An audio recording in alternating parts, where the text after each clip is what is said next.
brand new banger.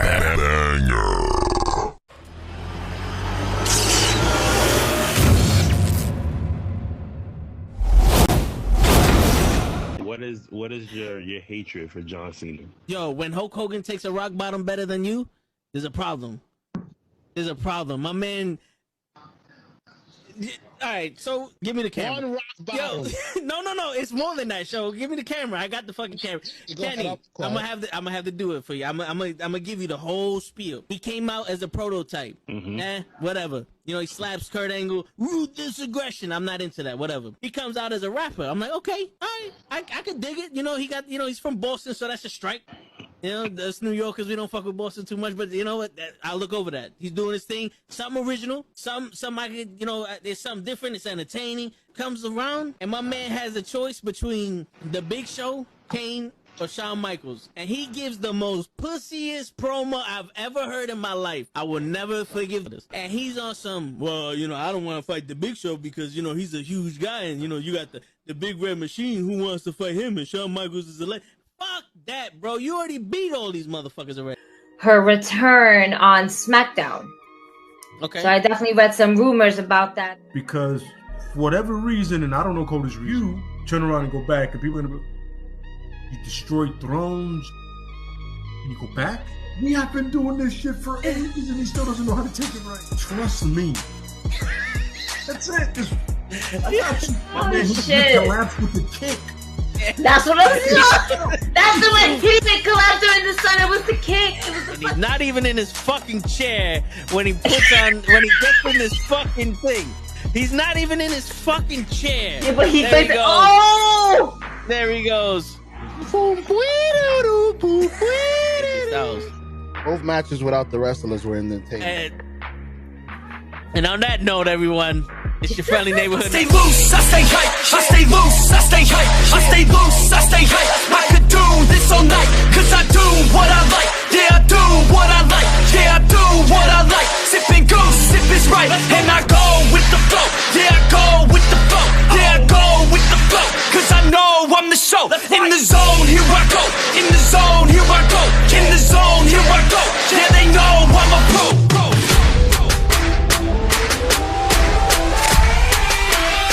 Let's go, let's go!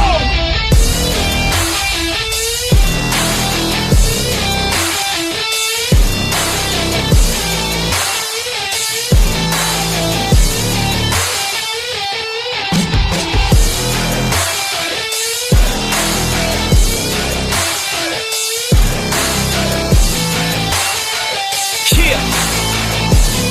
Let's go! Here I go, I get lit, I get hyped for this shit. Right.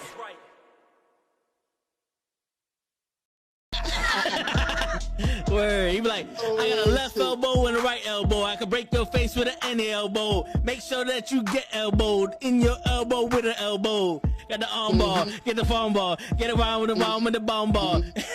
Daddy's gonna take you to Jersey Shore. Come motherfucking dick sucker, here's your small dick. And we start the fucking show with Gigi showing up on time. What's going on, Gigi? How you doing?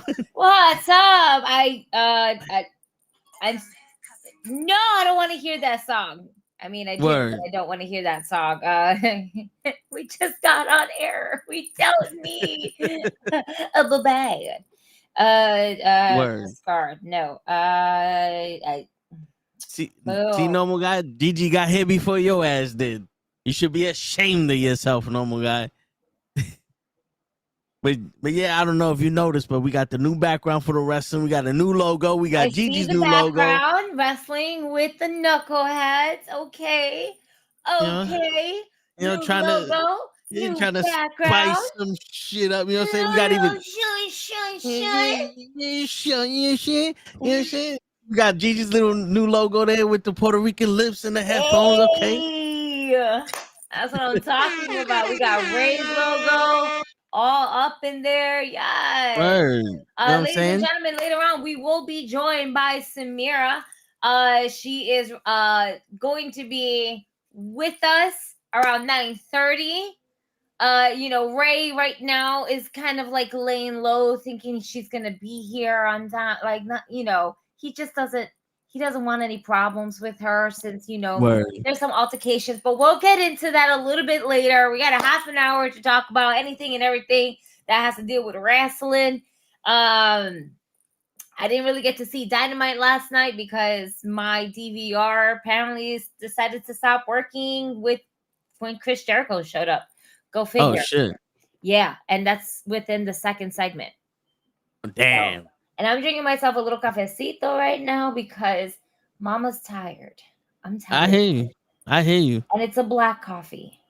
Shit, I have AEW on right now, and I just saw the Will Ospreay Ricochet match. Did you hear about that? I saw that match. So that's the only match that I was able to see, and I saw it twice. Mainly because thanks, Number Guy. Mainly because I was like, when I first put it on, I wasn't watching it. It was watching me, and not because I was sleeping, but because I was doing other shit. And then I was like, you know what? Let me rewatch this. And then I rewatched. I was like, wow, not for nothing. All this shit talk about nobody wants to see it. We've seen it so many times. We want something new. Listen, that shit was tough. That shit was good. That shit was very good. It was I liked it. You want to know why? Because you have to remember, these guys are older, so they're not going to be able to pull out all the moves that they did 10 to 15 years ago. How many years had they ever fought? I am actually going to try to see if I can put it on this TV since my main TV wasn't working. And I'm going to fast forward to past Jericho's segment to see if it actually works. Or if it was the whole fucking thing just acting up on me. No, I hear you. Shit, oh my God, this is so good. You need HBO Max. Yeah, you definitely do. Because AEW has indeed signed that contract that they will be in partnership with HBO Max. And I also heard that they're gonna be in TNT for a long time now because they signed with them too. They definitely signed a multi-year contract. Also, we're just not gonna work. Period. I try to press fast forward, and now I just have stupid looking face from The Big Bang Theory. Nice. And it's a legit stupid face if you look at it. Like when her eyes flutter. That's what it looks like, and with glasses. It's weird. Nah, I hear you. It's weird. Stop looking at me like that. Shit. But so HBO Max is gonna show their pay-per-views for free, or is this extra credit, like extra pay? Here's the thing. I don't know. Now, let me ask you. HBO, if look, I only watch a few things HBO here and there, right? HBO has Penguin on it, correct? If I'm not mistaken. Yeah. But when it comes to sporting, right? I'm not. I know they have series like that. I'm aware of the series. I'm aware of. What I'm not aware of is their sporting side, like the boxing. Oh, they haven't had boxing for a while. HBO, like I think right before they did this, they used to have HBO boxing, and it's funny because in my opinion, once they got rid of HBO boxing, that's when boxing went downhill because it went to the zone and all that other shit, and it just went downhill. But they have like baseball on there, some college basketball, like the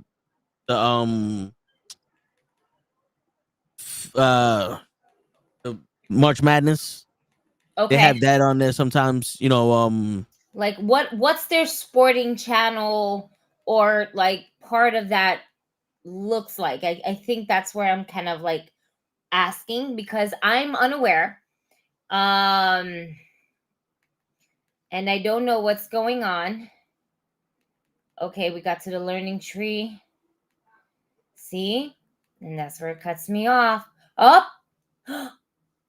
If I just hit fast forward, it's okay. I hit the back button and I'm back here. I don't think I want to watch this Jericho and Briscoe promo, but I will stop it. Maybe I would listen to this promo. I do enjoy Briscoe talking. It's kind of funny to me. Are you gonna play though? It works! Sorry. I just got very excited because I was very sad and disappointed that I couldn't watch AEW. And I can't watch NXT because I don't have cable. I have to watch the CW the next day. That sucks. But at least it's free though. Yeah. The next day.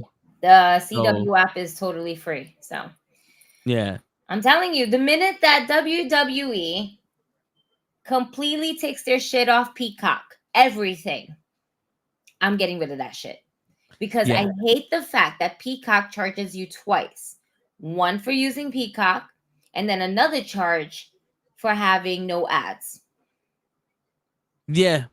Instead of charging you one large lump sum. And the crazy shit is the charge with no ads is almost just as much as the regular fucking thing. Yeah.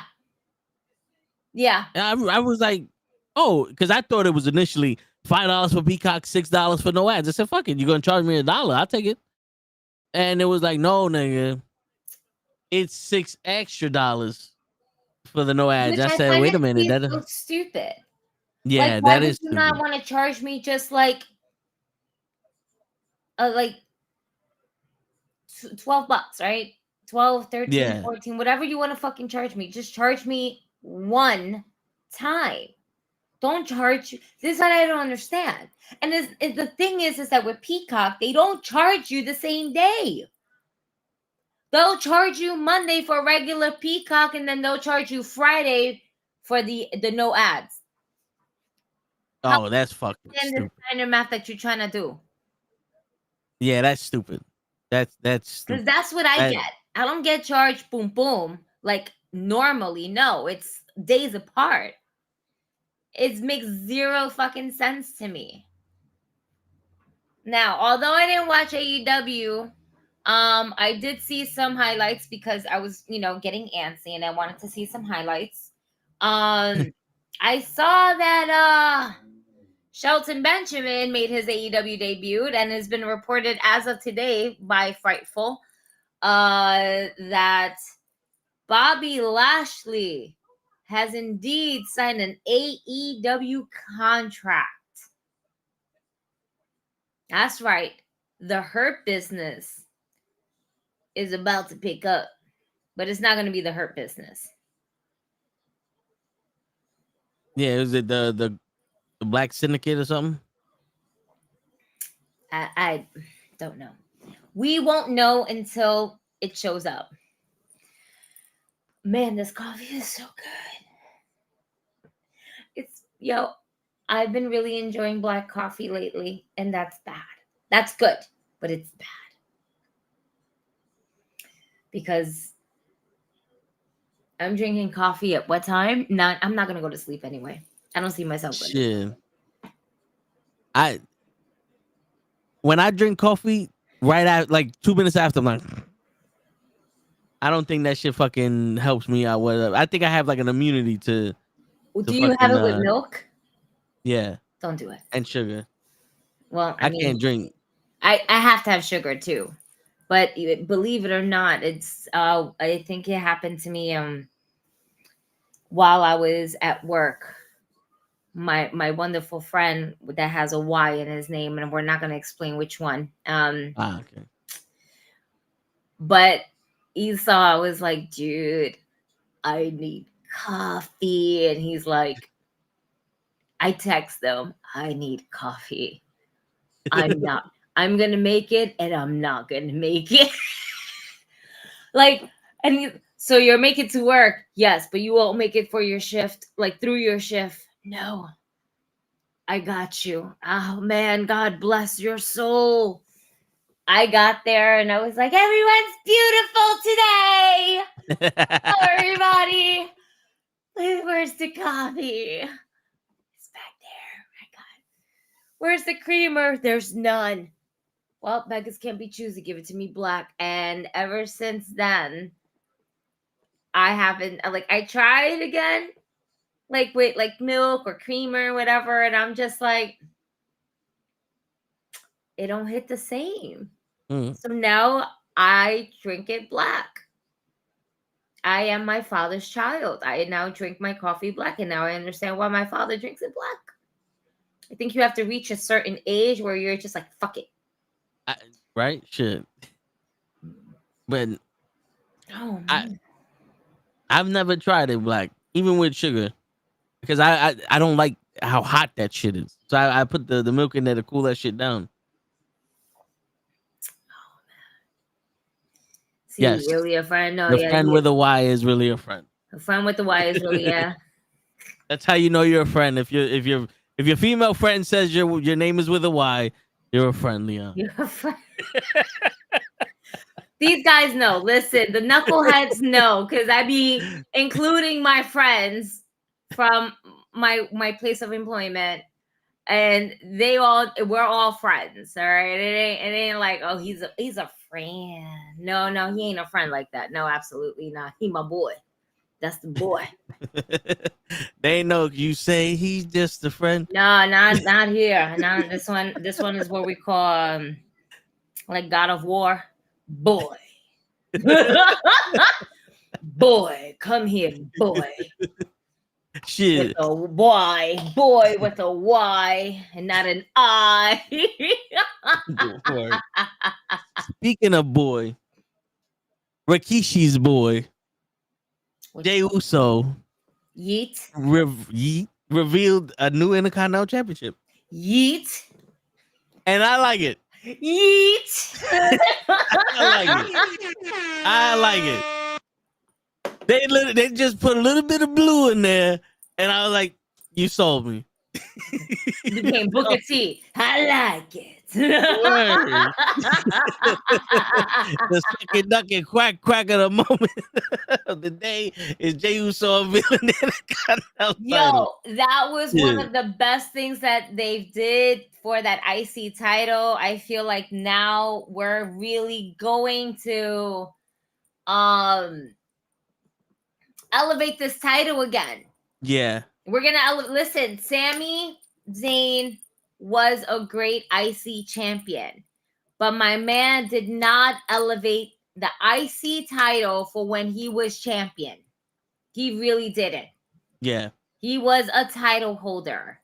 He was just somebody to hold it until the time was right before they dropped it to Braun Breaker. Now Braun Breaker, he tried to do his best that he could.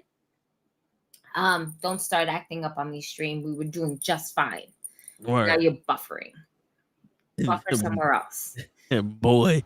So fuck you. See, I'm just gonna leave it there. I'm not gonna look at it. If I press it again, I'm gonna be so upset. Word. But yeah, no, man. Like I said, Braun Breaker did not do, not to say he didn't do the title justice, but they have bigger plans for him. We know they have bigger plans for him. Yeah, of course. I think they're gonna make him a face now. Oh, absolutely. Especially now that he went in the ring and basically just he gave his respect. Yeah. To Jey Uso. And the heel doesn't really do that. You know what I'm saying?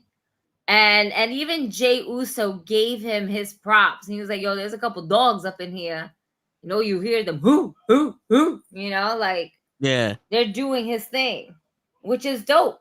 Because maybe this is the turn that we need, that face turn that we need from Braun Breaker. And the face turn is, it can only happen two ways, right? One, you're helping out a friend who's the face. Or two, you get an endorsement by another face. And in this case, it was endorsing him as a face with Jey Uso. Yeah. So we can see a lot of things happening here. Unfortunately, one of the people that we won't be seeing for the next couple of months, even after WrestleMania, is going to be Ilya Dragunov, as he got injured at a house show event and is out for the next 6 to 9 months. Jeez. Yep. So he's definitely missing out. Now, as to what the injury is, got it out, but the reports are that he is going to be out indefinitely for the next 6 to 9 months. So it must have been a major tear, ACL, something. And we don't know where it's at. And we're all here just to say speedy recovery to Ilya Dragunov. He is one of the hottest stars that's to come from NXT UK, NXT brand as well, and then came up to the main roster. And win or lose, his matches made you want to watch what he was doing in the ring. So, speedy recovery. We can't wait to see him to come back. Yeah, man, that's basically that's the unfortunate thing right now for one of our wrestlers. We keep seeing MVP come back, where there's just a lot of good stuff happening in wrestling so far. Yeah, but it's funny. I'm still on the thing. I think the WWE right now is failing their way to successes, because Sami Zayn was a good Intercontinental champion, and at any other time, if he'd have won the Intercontinental title, he'd have had the fans behind him. But because he won it at WrestleMania when that was like almost written for Chad Gable to win it, it almost like put that asterisk on him, like, nigga. And then Braun Breaker beat him, and it was like, all right, you know what? We got a new star here. Let's see what happens. And almost immediately, Jey Uso wins that Intercontinental title, because this is what, his second title defense or something for Braun Breaker. It's not his first. I'm gonna be real with you. I wasn't keeping track. But the thing is, he had a couple matches. I think this might have been maybe his second round with him. I'm gonna be real with you. I don't think it was the second round. But the thing is that he had it before, then he lost it, and then he regained it again. So that's why I didn't really feel like they did much with Braun Breaker. You're confused. He lost the first title shot, and then he won the second title shot. This is the only first time he had the title. Are you talking about Jay? No, I'm talking about Braun Breaker. He lost to Sammy the first. Right, that's what I'm saying. He lost it. No, that's what I'm saying. He lost it. He won it back, and now he lost it again. He didn't lose the title. He lost the shot. He lost the match because Sammy was the champion. Then he lost that match, and then he beat Sammy at SummerSlam for the title. You know what? You're right. You're absolutely right, because we said that he should have won it that first time, and then the second time he won, and we were like, meh. Yeah. Is he another? Yeah, absolutely right. Yeah, and I'm thinking like right now they're making enough mistakes and they're catching up to it, because Jay winning it was that like ace in the pocket. Like, we always got Jay if these people don't like these people. That's true. Like, but I think that the reason that they have Jay right now is, one, he's hot. He is hot pancake. He is hot. And putting a title on him, I mean, they should have done that a long time ago. Period. Why did they take this long? We don't know. Maybe they were scared that he wasn't going to be able to transition into someone who would have been able to just carry the torch around for a little bit. I do want to go ahead and make a comment on his promo, because it seems as though for a second he forgot what he was going to say. Yeah. Like, I don't know whether he was just overwhelmed by the response that he was getting from the fans, overwhelmed from just what's going on in here. Yeah. As him being, this is my first single titles run. And he got to walk out with his son. Got to walk out with his kid. Well, Yeah. I mean, just for a little bit. Not really. But he got on camera with his kid. Yeah, he got on camera with him. And after that, they were like, all right, boy, you're with us. No other kids. I don't know you. We know him. Yeah. Oh, boy. You know, you can tell there was a moment where he just like forgot what he was going to say. Yep. And I was just and the crowd started doing the yeet, like the what, and he was like, fuck, I don't have that many things to say for them to keep going on with the yeet. So, but I mean, I felt the minute he started talking about his moms, it got real, and the fans was like, okay, this is real. Like, this is some real shit. Right. This is not just your ordinary promo. Yeah. So, yeah, this was something definitely that was felt in the heart. There it goes again, acting stupid. Fuck, I'm just going to have to skip this match with Hangman Page. Sorry, then you ain't missing none. Sorry, Juice. Yeah, but it's Juice Robinson. I'm not watching it for Hangman. Fuck Hangman. You know how I feel about Hangman Page. Yeah. I'm not here for Hangman Page. I'm here for the fucking the honeycombs fucking little monster that is Juice Robinson. All right. If y'all don't know what I'm talking about, look up honeycombs monster, cereal monster. Okay, and then put a picture in comparison next to Juice Robinson, and you don't tell me that's the same fucking character. All right. So I was looking it up right now. Look at that. Yep. He's like, wait a minute. Is it honeycombs? Is it honeycombs? This is the one looks like a yellow guy. I think I know which monster you're talking about, but I don't know the name. This is the one. This is what honeycombs. No. I think it's Muppets though.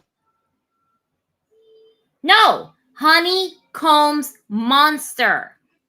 What do you? I don't know what the fuck you have there. Honeycombs monster. Oh. Yes. Okay, there you go. That's my bad. I don't know what the fuck.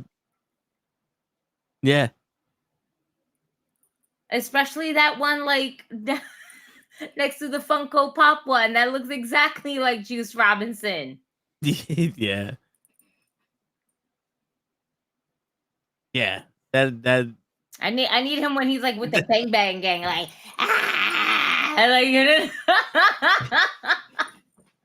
when his hair is all fucking wild and crazy and shit like that. There you go. That's how I see it. That's how I see it. Hold on. Yo, I pressed play and now it takes me to Switchblade Jay White putting Hangman through a table. I didn't even do anything. I just pressed play. This is going to be annoying. This is how I'm going to watch AEW. I'm going to be so annoyed. It's okay. I'll be okay. So, I felt like I said, his promo, he felt he was fumbling on some lines. He couldn't get through it. Now, here's the thing. He's mentioned the bloodline. Now, I've read somewhere earlier today that has to deal with his brother. Jimmy Uso. Jimmy, okay. Jimmy Uso. And how he's planning to return back with a brand new manager. Now, how true or not true this could be, we don't know. Now, here's the funniest thing I read. His manager could indeed be his father, Rikishi.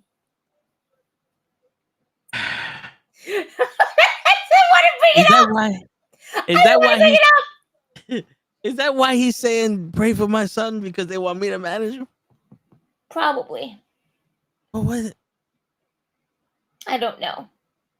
Yo, Jimmy better come back. But I'm hoping that what I read is incorrect. Well, that it's false. Not that I say it's incorrect, that it's false. I'm hoping that it's false also.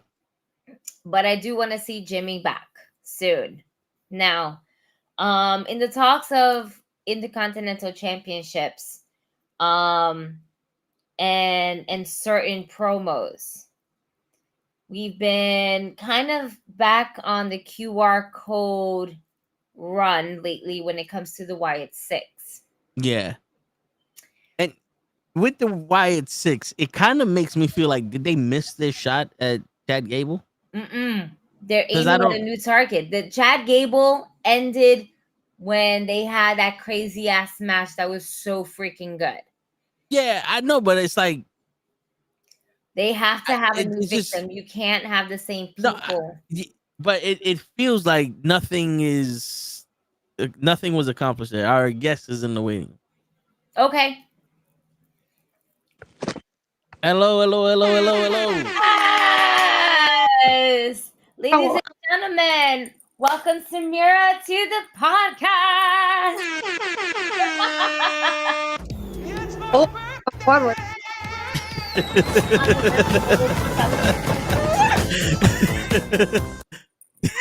How are you, my dear?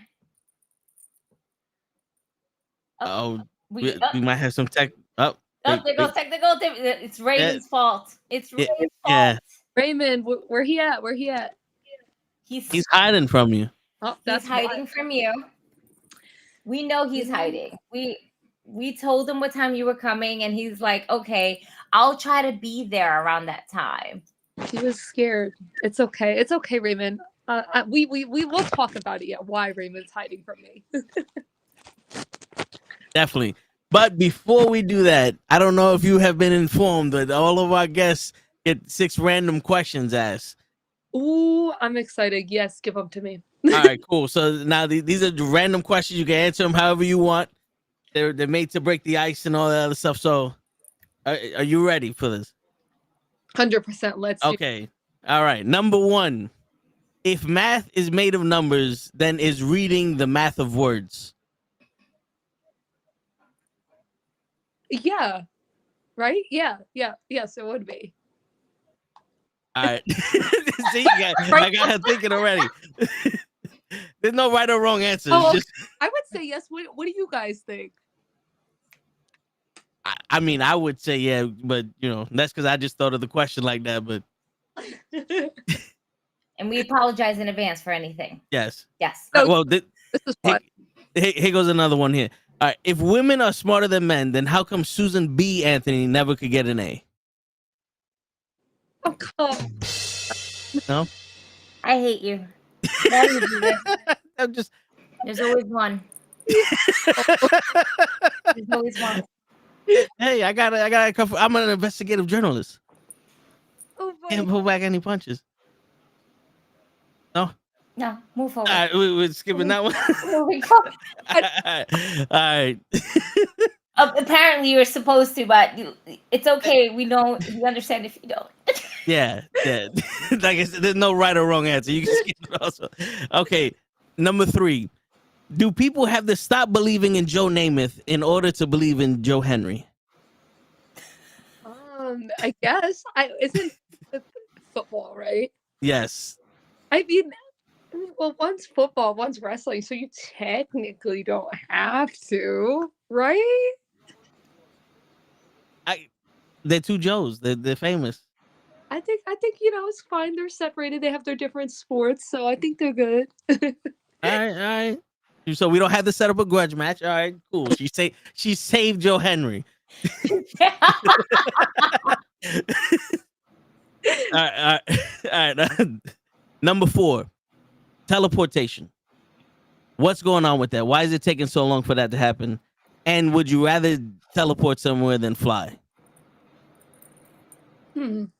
I would rather teleport than fly, because then flying you still gotta travel, but if teleport you're like boom, you're already there, so you don't have to go through all of that. And if you probably want to take something with you, you don't have to hold it, I'm guessing, while you're flying, so you could just go boom like that and you're there.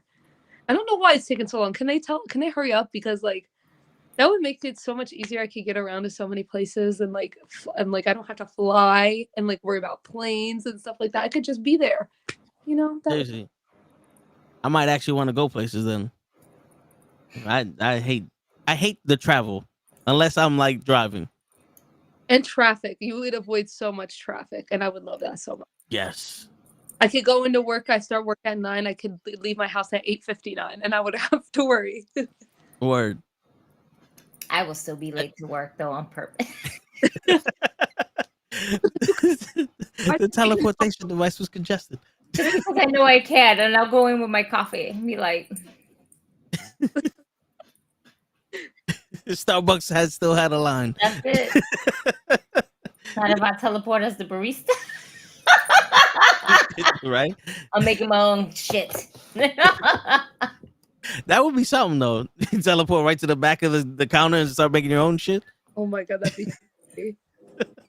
Leave $1 on the counter, like here you my go. little bathrobe and stuff. Don't worry, I got this. You go handle Randy. That's the next customer. I got this. You don't need to worry about me. Shit, they'll save a lot of money on what the fuck is that shit? What damn? Wow! I just lost the word. What are we? Workers, but what do we do for these people? They pay us labor. There you go. See? See? That's what it is. I just had to do it in a Family Feud type situation, then to get it. All right, number 5. What would be the appropriate nickname for a person named Mr. Paddywhack? Patty, Wackles, or Fred? I would say Patty, because if they're already named Patty, but I get the whack. So yeah, but I'm gonna say Patty. I would have thought Fred, but you know, that's just me. He looks like a Fred. It's expected to hear that answer from you. Yeah. All right, number 6. This one you might not get, but it's all right though. Have you apologized for 2004 yet?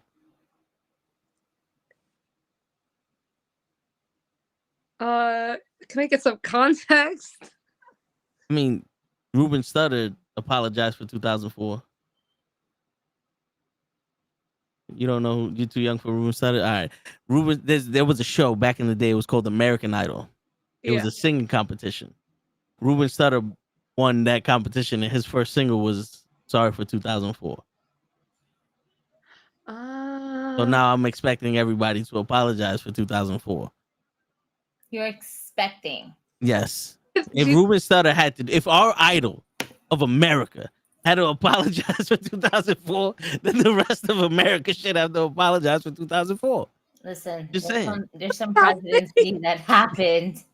All right, that we have to apologize before we apologize to 2024. Okay, just put that one out there for you. Diddy needs to apologize for 2025 and all the years before that. Shit. Diddy got I really apologize for 22. Yeah. Diddy got to do something with his life. There was a video when Cassie was with her boyfriend before Diddy, and he was introducing everybody to the crew, and I'm sitting there like, damn, she looks so young. And you could just see it in his eyes, the deviant in this shit. You see? I knew then. They couldn't tell. I knew then. But that's the problem when people got money. They just baby oil everywhere. Money or that greed. Because if I was rich and I had baby oil everywhere, nobody question it. If I'm broke and I got baby oil everywhere, you think I'm Buffalo Bill or some shit. Stop, because now I have the scene of Buffalo Bill asking you, would you fuck me? I would fuck you. And I can't get that image out of my head every time I hear Buffalo Bill's name. Okay, it's embedded into my brain. God, I'm over it. So, is that all your 6 questions? Yes, you survived the 6 questions. Now, Samira, you are a ring announcer, a backstage correspondent, for multiple promotions, including Bree Combinations Wrestling, Pro Wrestling Magic, Titan Championship Wrestling, and so much more. You're a huge, vital part of Social Influence and Genesis. I absolutely love this. Tell us more of like what became your inspiration of wanting to be part of like the pro wrestling industry. Like as a broadcaster or the quote unquote manager? overall, the whole kit and caboodle? I was just like, I love people, and that's like kind of how it all started, was like my love for professional wrestling, because I've been a fan for so long, since I was a kid. And then I was trying to find out what I wanted to do in college and what I wanted to study, and I realized how much I'm very social, so I was like, I got to do something with like people. I love communications. So then I was like, you know what? I think this is a perfect time to like transition into YouTube, to do stuff with wrestling, because I was like, I knew I didn't want to be a wrestler, and I was like, you know what? Like, I see like friends of mine that are chasing their dream, and like they're doing all this stuff, like cool stuff in wrestling. Like, I was like, I really want to try that. Like, I want to, you know, just like have fun with it. And I did. And then, it just translated into, working for wrestling websites and getting to do interviews. And I was like, oh, this like works hand in hand with what I'm doing in school. And then I was like, as much fun as this is, I started seeing other female broadcasters, and there still wasn't a lot by the time I was around, but there was a few notable ones. I was like, you know what? I want to do that. Like, I'm already kind of doing that right now in college with like learning all that stuff. And I think that'd be much more fun. Like, I get to be in the action, and like, I'm still doing what I love. Like, I might not want to be like a wrestler, but I'm still like within it. And like seeing like other females in this business, like strive, and like they're getting so many platforms. And I was like, if they can do this, I can do this too. And I really want to step up. And plus, like, there's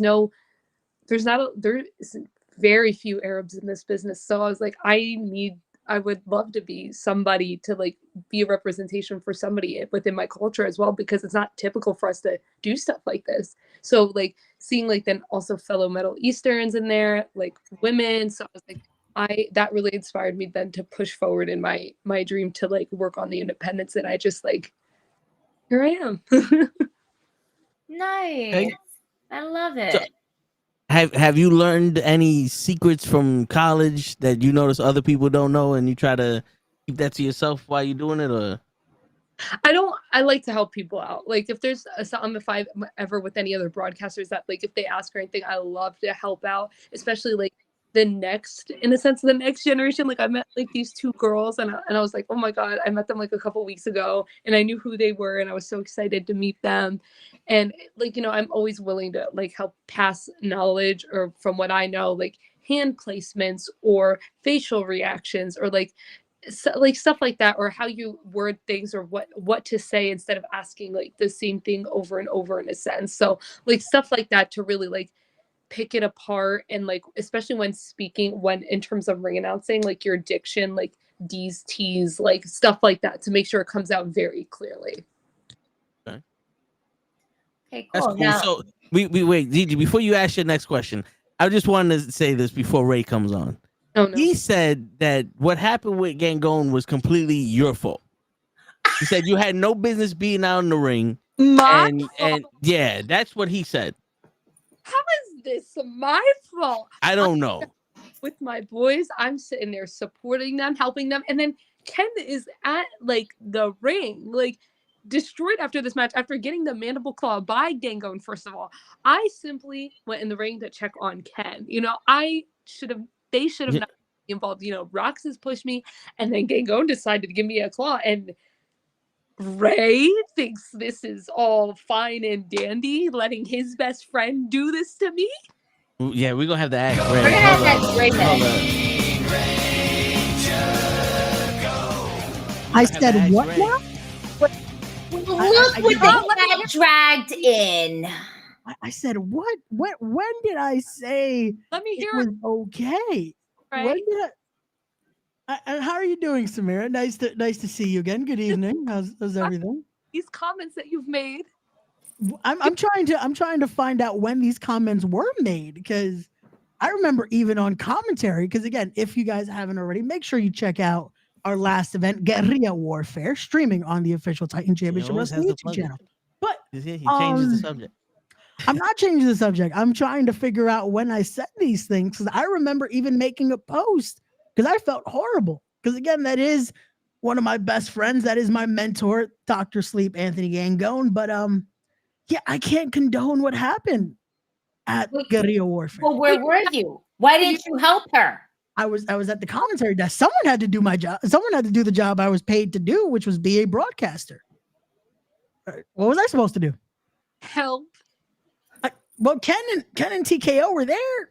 Ken was hurt, and TKO was in the back and had to leap out with a chair to come save me. Nobody was there to save me. It was essentially 2-on-1 between Roxas and Gangone against me. And man, you trained too.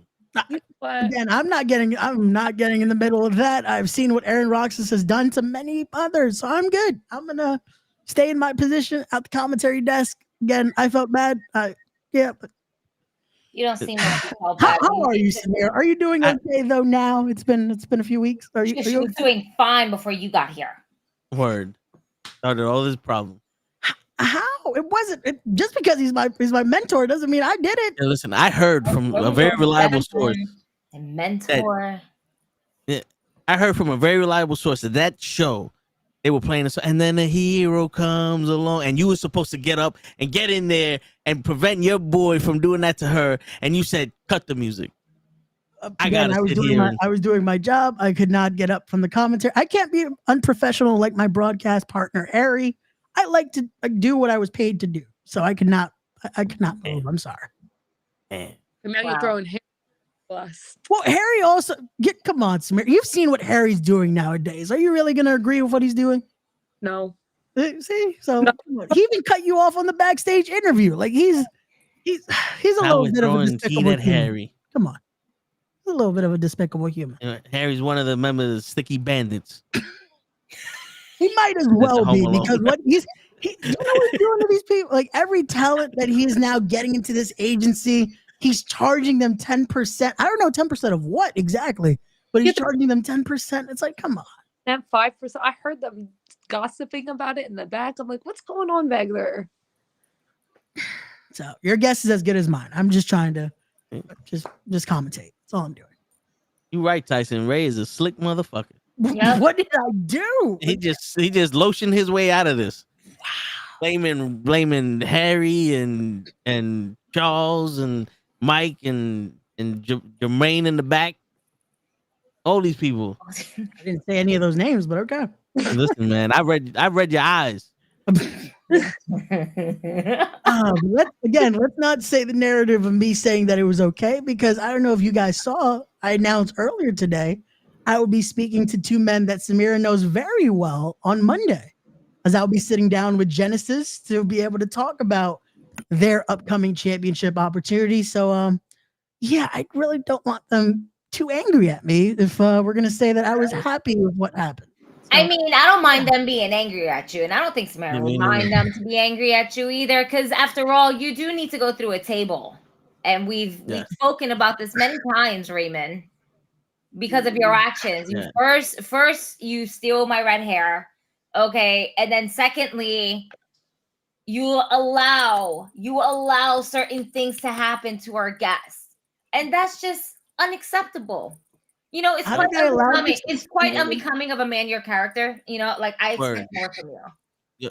Someone gets kidnapped, someone gets mandible clawed, someone gets a cheese fucking batalito when they bought fucking chicken. Hey, that was not on me. That time was not on me. You, Ray. I wasn't even there. I got chicken when I asked for it, but when Gigi asked for chicken, she don't get chicken. What's going on here? Again, I don't know how I'm getting blamed for a lot of this. Well, you know why? You just don't want to admit to it. It's okay. Someone loses the title around you. Is denial. Wait, who lost the title around me? When did that happen? Yes. Oh, that guy. Yeah. See, now he's gonna be all right. This is what we have to deal with. I am so sorry that you also have to work with an unprofessional, this man up here above me. Wait. Are you're apologizing for her having to work with an unprofessional person? Are we talking about my old friend Leroy? That unprofessional person? Hey, now he's just throwing Big Game Leroy out there. Now you're getting a whole different side of Samira. I'm just saying, because I know you're very close to an old friend of mine. And again, I don't know if we're still friends at this point, because I'm sitting on the same couch. I had him on having a nice conversation a while back. And by the end of it, he looks like he's a lot more associated with you guys than he was myself now. So he wanted to better himself. Is he? Is he now? I'm gonna have to tell Big Game Leroy, you call him old. let Leroy know what you're saying about him, and we'll assess. That's what we need to do. His table's looking pretty good right now. Anyway, I mean, do you want to end Alex Aceta? We all know what happened to Alex Aceta. Is that why the show is that unfortunately why the show got canceled? Is he still tending to his wounds? Because I feel bad. I gave him a nice basket at the last Titan show. Oh wait, you gave him a basket, but not Samira? Yeah, you're caring about Alex, who got what he deserved, but you don't care about me, who got a mandible claw by your best friend Anthony Gangone. You let that happen. I sat there and watched it happen, knowing what was going to happen. Where's her basket? Where's my basket? I didn't have said other basket at the time. It was like, where the hell is Maya and Gigi basket? Why do you guys need it? Why the fuck not? We had to work with you under stressful conditions. It's stressful. For real, it is. Because he was supposed to be here on time today, and then last minute I got a podcast. Okay. Well, unfortunately, I had to go speak with the American Kaiju Big Jeff Noise. That's an unfortunate task, man. You see this? That is not someone you want to piss off, so I had to go do that as well. So, yeah. A scorned woman is somebody that you don't want to piss off even more. Remember that. I'm going to go with the... And right now you're dealing with two. Think about that. Anyway, moving forward with our guests. Please, yeah. I don't know why did this turn into the attack on Ray here? We're supposed to have a nice conversation. Oh, we were having a nice conversation. And you came on and then you started, Anyway. Nope. Yeah. Let me ask you, on the most realistic, what are your long-term goals in wrestling now? Because we're getting a little bit of taste of it. We're seeing your character come out more and more as you do backstage interviews, as you're in the ring, being a ring announcer. What is the long-term goals here for you? Long-term goal. I hopefully would love to make this my full-time thing. I would love it very much. Like I said, I've loved wrestling since I was a kid, and getting to learn and grow within the business. And I'm still learning, I'm still growing, and I just want to sign. I really want to sign a contract, be on TV, and get to do this full-time, just to do what I love. And hopefully that's in the cards. And if it's not, at least I've had this, and but that's obviously the biggest thing for me, to hopefully at least to get to that point in my career. So hopefully it's in the works. Hopefully. Who is your favorite wrestler? Oh, Randy Orton. She just nods. She's like, yes. I just have his whole pose in my head. I do his pose every so often at work. I'll just come in out of nowhere and be like, what the fuck you doing? You don't understand. I feel so bad that the joke came to my head. See, the mandible claw came out of nowhere. Ray. This is why we have problems with you. He said mandible claw out of nowhere. Get him out. That's why we had to kick him out. Thank you, Toe. And he's not wearing his shirt either. He's still not wearing his knucklehead shirt. 3 weeks. See? And you give them a gift basket to repay them for that. Word. This man gave him a shirt, first and foremost, without condoning the rest of us, because we would have told him no, because things like this would have happened. But he was like, he felt the kindness in his heart that, you know what, Ray? Yeah, as an intern with the knuckleheads, that you deserve this shirt, and now you don't even wear it.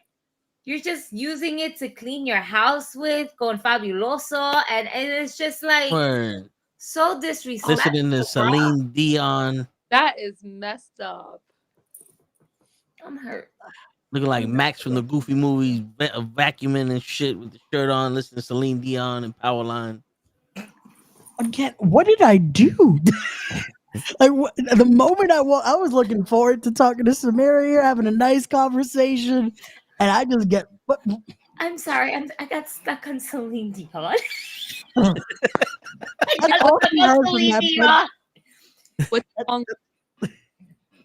the important part. What song you listening to, Ray? What? What? What Celine Dion song are you listening to? Currently, nothing right now. We are having a conversation. Why are we talking? While you clean, are you not listening to us either? Jesus Christ! Come on, Ray. Keep up with the program. Wow. Well, I know for a fact it's the Deadpool one that she sang for Deadpool 2. Ashes. Yeah, that was a good song though. That was a good song. Yeah, because Deadpool still needed her like at right here, and she went all the way over here. Like it was. It's because I got him a red shirt. It's a nice shirt. Deadpool now. It is a nice shirt. And we don't know. You never wear it.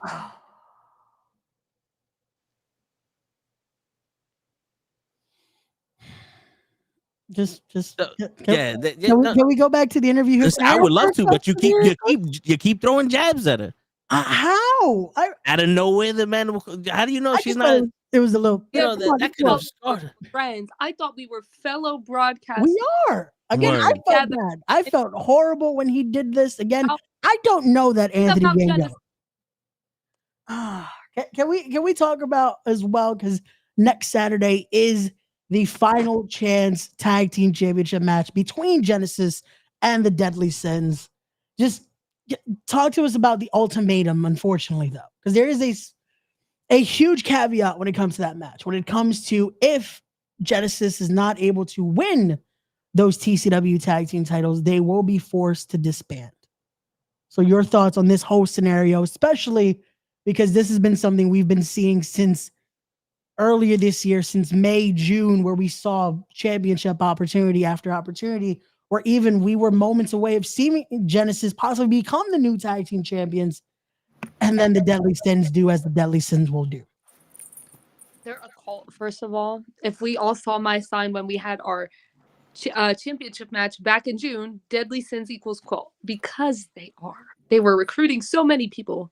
It's very villainous. But first of all, we talked to Mac after I received that mandible claw from Gango, and obviously we want our match. They had no business coming out there and attacking us in the beginning of this match, in front before his match, before Ken's match even started. Like, how was that fair at all? They had no business, and they just continuously have a problem with us. And then Mac never told us that anybody had to disband, so we gotta find out, like everybody else, that if whoever loses disbands. But I'm gonna tell you one thing: it is not gonna be social influence. It's time for this cult to go down, because I mean, it looks like there's some cracks in their little group anyway, that they just don't seem to have it together anymore. So I don't think Frankie Picard and Blocks, or Shapes, let's call him Shapes.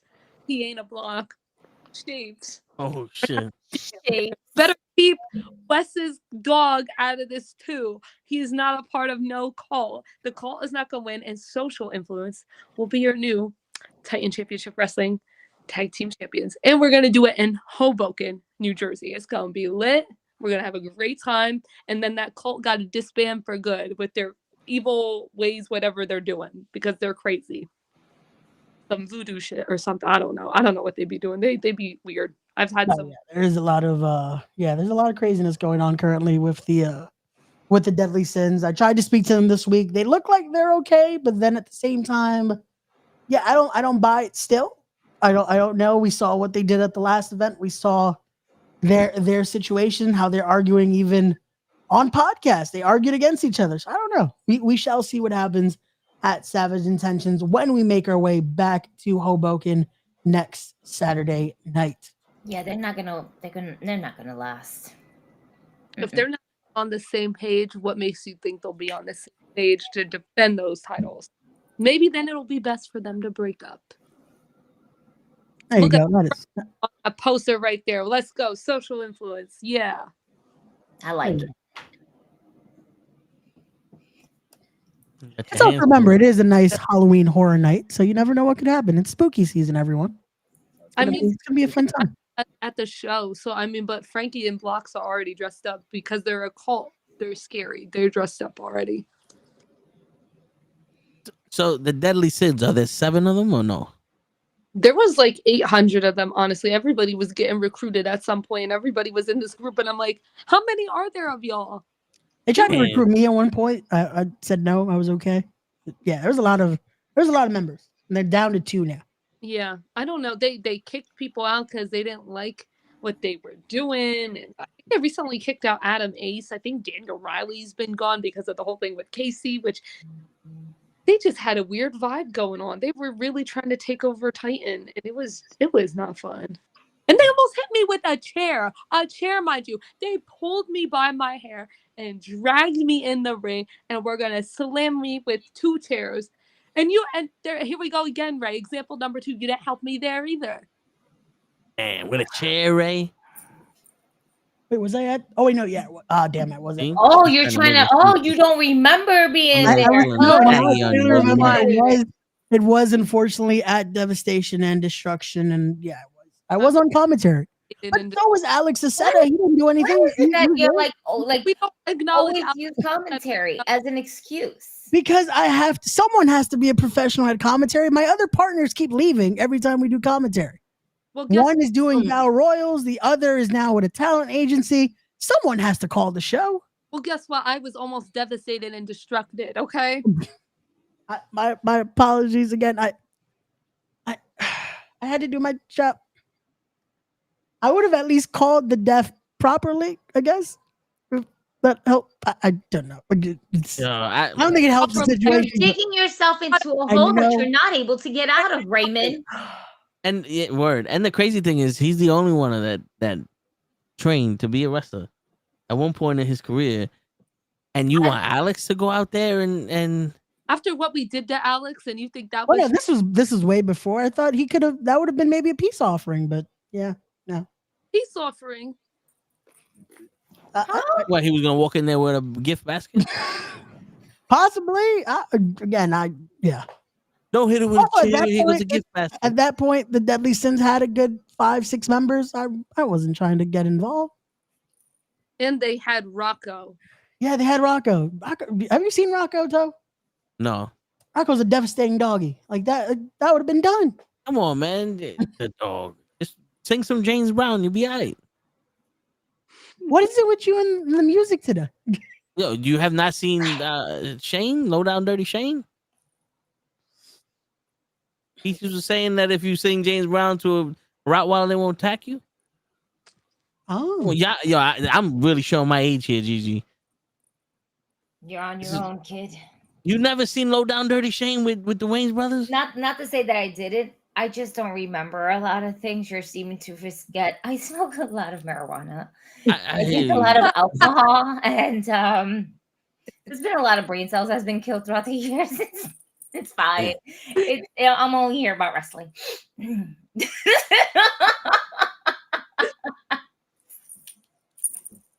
know, that emoji. So now can we get back to the nice questions here for Samira? You the one keep going away from this. Ray doesn't want. And you keep bringing Anthony going up with the mandible claw thing. I didn't even bring it up in the first place. You brought it up. You brought it up. Yeah. It's crazy how all the questions that me and Gigi asked her, peaceful questions she enjoys asking them. You open up your mouth and it's a flashback to when she almost got hit with a chair. She got mandible claw. They power driver. They grabbed the head. You're terrible, man. I'm trying to help promote the match for next Saturday. Like me and Samira are both gonna be there next Saturday. Savage Intentions. I was just trying to promote the match. Which Saturday is next Saturday to you? The 18th or the 11th? It's going to be Saturday, October 12th, as we return to Hoboken, New Jersey. Am I gonna get a basket from getting a mandible claw? You better give her a basket. Question. I guess I'm gonna have to get a basket now. And now we need photos that if you you gotta get her the basket. And don't get no empty basket neither. Don't no. Make full sure size candy bars. Full size wine bottle. Yep. Oh, I'd like the sun. Yeah, with the little balls you throw in the bathtub with the bubbles and shit. Yep. Toe, would you like to just make this basket? No. You gotta do what you gotta do, man. The idea so you can put it together. As the OG, I'm letting you know how to do it. Jesus. You know, I'm so over you. As we carry on here, when it comes to broadcasting, though, when it comes to this and comes to especially finding your journalistic side of things, who are some people you were looking into and just trying to find that you can see, okay, I like these notes here, I like these things here, to try to cultivate the voice we hear today. So when it comes to like backstage interviews, I love looking at Kathy Kelly, Renee Paquette, Alicia Atu, like, and I've like seen them obviously throughout the years of like them being on TV and stuff. So I always like, especially now as a broadcaster for the past couple of years, I really like study them and like look. I'm like, okay, how do they phrase their questions? How do they like, how do they say things? How much stuff, like information do they add in? Gotcha. Where their hand placements, like, because all that stuff like matters. And then especially like, if you're doing a different type of interview, like if they're not already standing with you, or if you're gonna come up on them or they're gonna come up on you, like how to exactly play it out so it's not like this same old thing. And then in terms of ring announcing, like how long are they holding out their words, like what are they really putting emphasis on for themselves, like when are they starting. So I pay attention. And like for ring announcing, of course, Samantha, she's phenomenal. Alicia Taylor, Mike Rome, Justin Roberts, and then back in the day Lillian Garcia. So it's like really just studying like what their style was, and then obviously finding your own voice, like what's your own style of doing stuff, and how do you want to do it, but make sure you get like every single thing, like going back to diction wise, like make sure you're getting your T's and like D's and stuff like that, so it all comes out and into the microphone back into the show properly. So just making sure you sound really clear and stuff. So I make sure also, like nobody really knows this, but before like I used to sing. So funny enough, that's why my diction and stuff is really good, because I sang for so many years in school. I try to like keep that, like, and how we used to warm up. And I like sometimes like I'll practice that before I do a ring announcing, so I make sure my words come out really clearly. Got you. Okay. So you wasn't singing like do re mi fa sol la ti do. You was actually singing like songs and stuff. Yeah, so we sang songs, but that's how you would warm up. You warm up with that, and like you do it like in music class stuff, like in different like ways. So like it really helps you. Okay.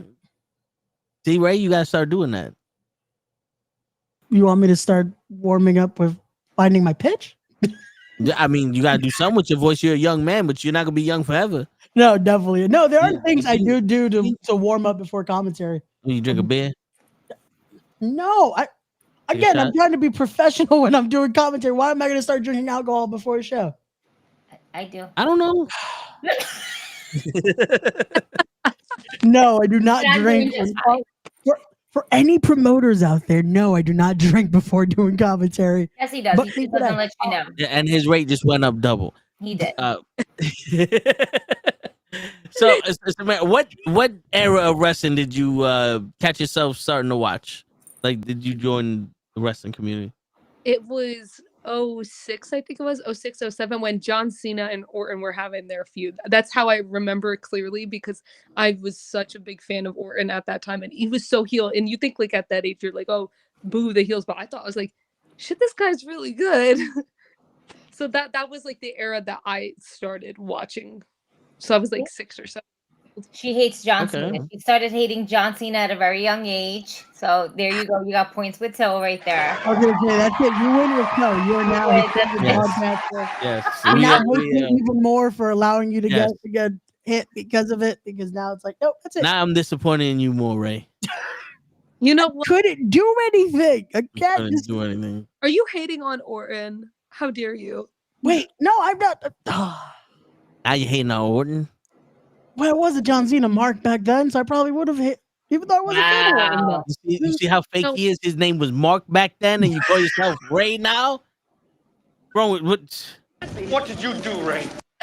Jesus. You're calling yourself Mark. What's wrong with you? Come on, Ray. Another strike. Look how many strikes. Word. Oh, man, this is just... Now, being I can't stand it. Being such a big wrestling head, and Randy Orton being your favorite male wrestler, who's your favorite female wrestler? Oh my gosh, it's so hard because I think of like old timers, I think of the new ones, but I think it's always probably going to be AJ Lee because then I also kind of grew up with her, but I loved her style and she was just so different from everybody else. Yeah, I really liked her. Like she was one of my favorites, and I wish she would come back. Right. Oh, same. Like the amount of dream matches that I can picture her in with the roster that they have now, whether it be AEW or WWE, just the women in wrestling in general, where they're at now.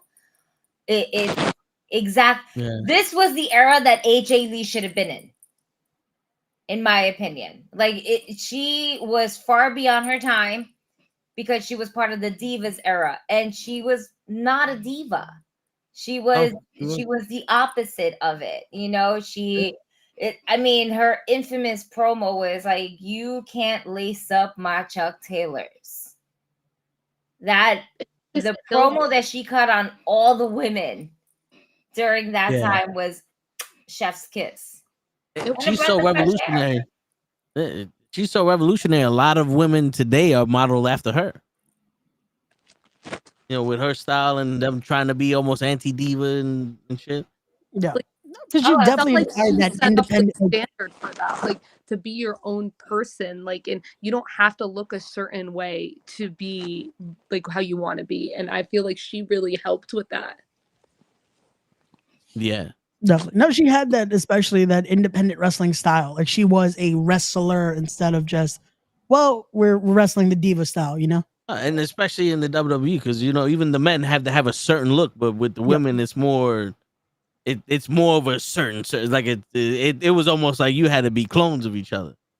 Definitely. You know, they all had the blonde hair, the blue, not the blue eyes, but the, like, you know, the skimpy outfits, they walk the same, they talk the same, they did all that stuff. The B cup 1 week and then the double D cups next week.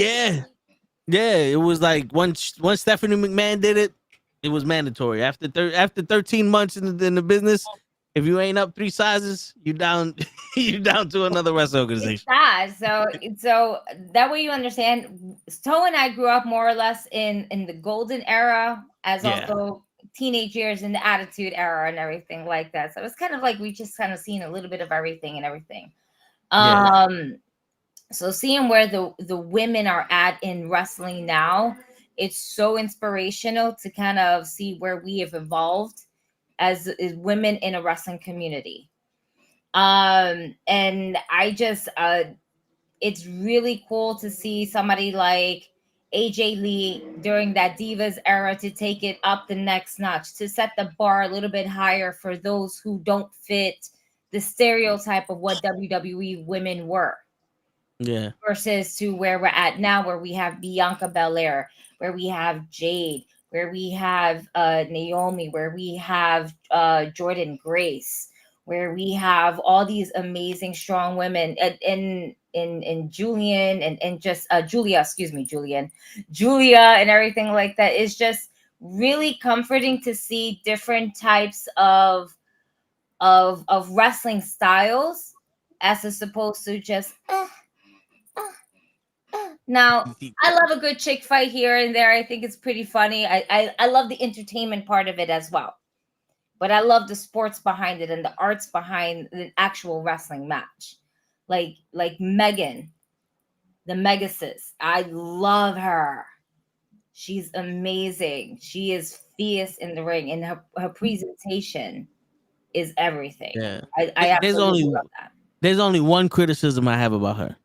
Which is? She doesn't respond to emails.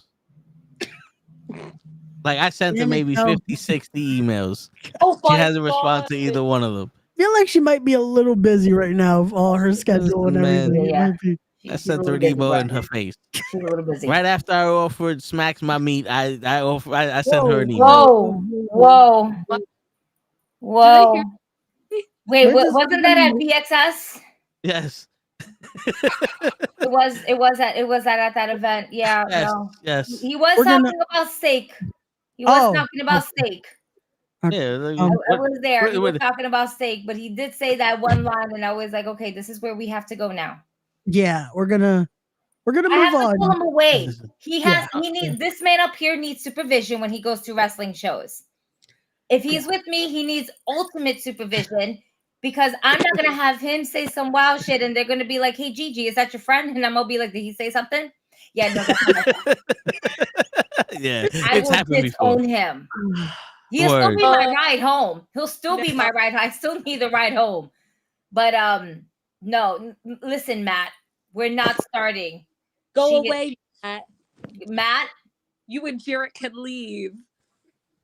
No. See, now we can agree on. See, now we're there on something at least. See?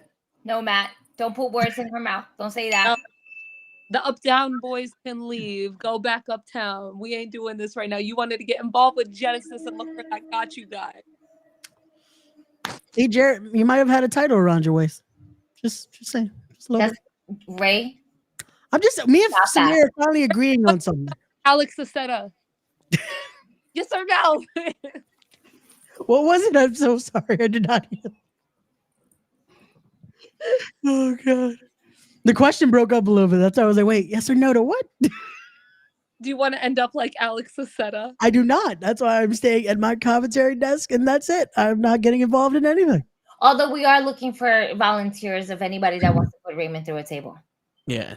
Anybody. Who said commentary desk? Again, he let Anthony Gangone put a mandible claw on me and just sat there and just called it. Didn't do anything about it. Word. That's why he has to go through a table. What am I supposed to do? Again, you know what we're gonna do, Ray? We're gonna get a table for you. And then on this table, we're gonna write all your fuck ups of what you've done. All right. What did you do, Ray? And it's gonna start with what did you do, Ray? Ray did. Ray said. Ray let things happen. Yep. And we're gonna just write the list on the table, and it's gonna be the same table, right? That you're gonna go through because it's gonna have your name all over it. It's gonna be like The Simpsons when Bart has to write the same detention line over, but we're gonna write different lines over with Ray said, Ray did this, you know, with your name. That way, you know it's your table. Yep. And we might get Anthony Gangone to put you through it. That's my mentor. Why is he going to do that to me? Because if anybody's going to put you through a table, it's got to be a mentor. Because money changes everything. We can offer him quite a large lump sum. Word. He has that though. He has the championship gold as well. He's okay. Who says we don't like more money, Raymond? Yeah. You trying to say it's okay? You're gonna after October 20th, he's gonna have some more gold around his waist. You trying to say he don't like the chitty chatter? I got some quarters here. You know what I'm saying? I had a dime just fell on the floor. I'm gonna while we you want to chitty chat here? I have to ask Samira a question for fellow broadcasters Mark Cohen and for my good old pal AJ Pan because so Samira, when are you gonna finally referee? Like I know you've been fascinated. Now you want another thing. Trying to give me crap. Listen, first of all, what nobody knows because they didn't air it yet, I got suspended by the governor for this show. So sadly, I will not be at BCW. However, the promo between Gangone and Darius was very interesting. I'm just sitting there interviewing Darius, and Gangone comes in, and they're in each other's faces, and it was intense. I swear, I thought they were gonna fight, and I'm just standing there like this, middle of it. I'm like, oh my god, am I gonna have to run? Where am I gonna run to? Because they were heated. It was insane. That was on your IG page, wasn't it? It was on BCW's, and I was sharing it like crazy because I was telling everybody, like, I'm being so for real here. Like, I'm being like so like actual real life here. It's 5 minutes long, but it's this promo between the two of them was so worth it. Like, Gangone and Darius are like two of my favorites to interview. Like, I'm being like so for real right now. So that moment and being with the two of them, like they didn't rehearse any of that really. Like they just, you know, said, oh, okay, we're going to do this. Like they didn't really talk it out. And being in that moment, like take the time to watch that promo because it was so good how they talk to each other and just like, it made me so excited to like, just to know that their match was going to happen. Like I can't wait to see who's going to win because I genuinely don't know, obviously, but like, I'm just like shit. Like I'm sad. I'm suspended that I can't be there to watch it because it's gonna be good. Just off of the promo, like it made me want to like just I need to be there for it. Oh, yeah. It is 5 minutes of you. It's pure just their chemistry is off the charts. Like it's something of the history is there, the story that they have between them, just the roads they've ran before, just what they've done. It is going to be a match that if you guys can be at the Mecca on October 20th, be there because this is two different competitors that we saw so many years ago that were part of the Crusade for Change. This isn't the rogue Anthony Gangone that we once knew. This isn't that wrestling's richest prize of that era. This is now Dr. Sleep. This is the All Father. These are two guys that know each other very well, but still have some tricks up both of their sleeves. And we're biased. We love some Darius Carter. We love some DC up in this All house. Father, yep. The All Father, all rise for the All Father. Like Word. You will never hear us boo that man. You will see us. We are not worthy. We are not worthy. We will Even do a Ray whole is back Wayne's there. World. We are not worthy.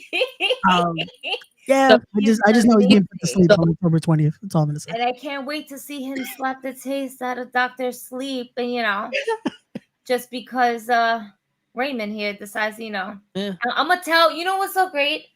I'm gonna have a conversation with Mr. Carter because we don't call him Darius, we call him Mr.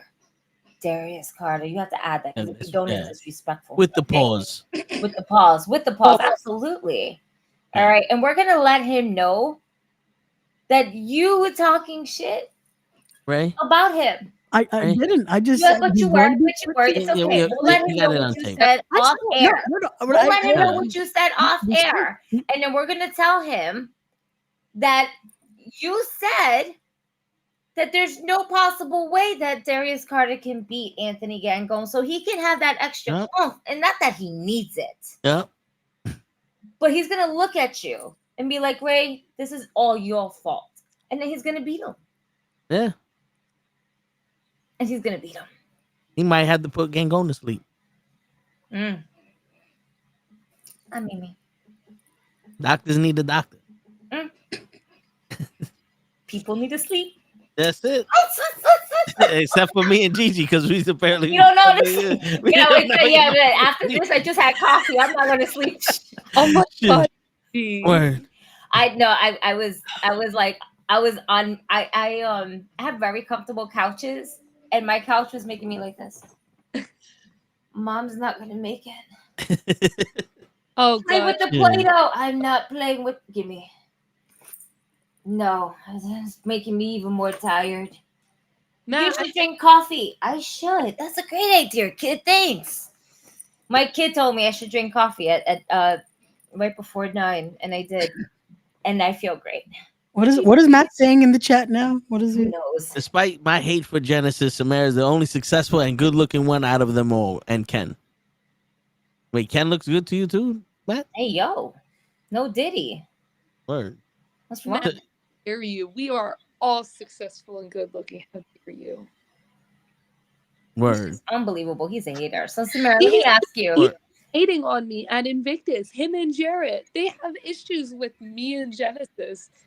Matt was so excited for me to come on here so he could talk shit, and he ain't doing it.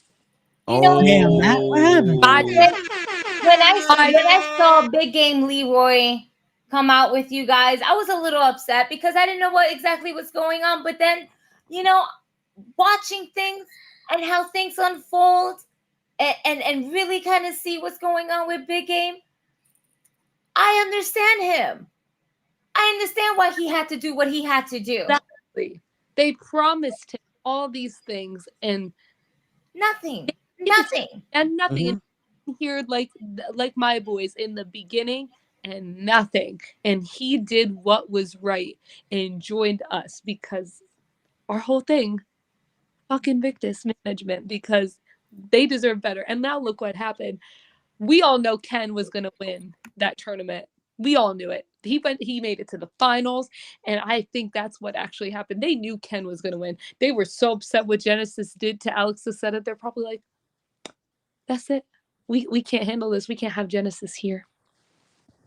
It's all pit against us. It's all pit against us. And Leroy knew that Ray wasn't gonna help him out because he was too busy in the announce table.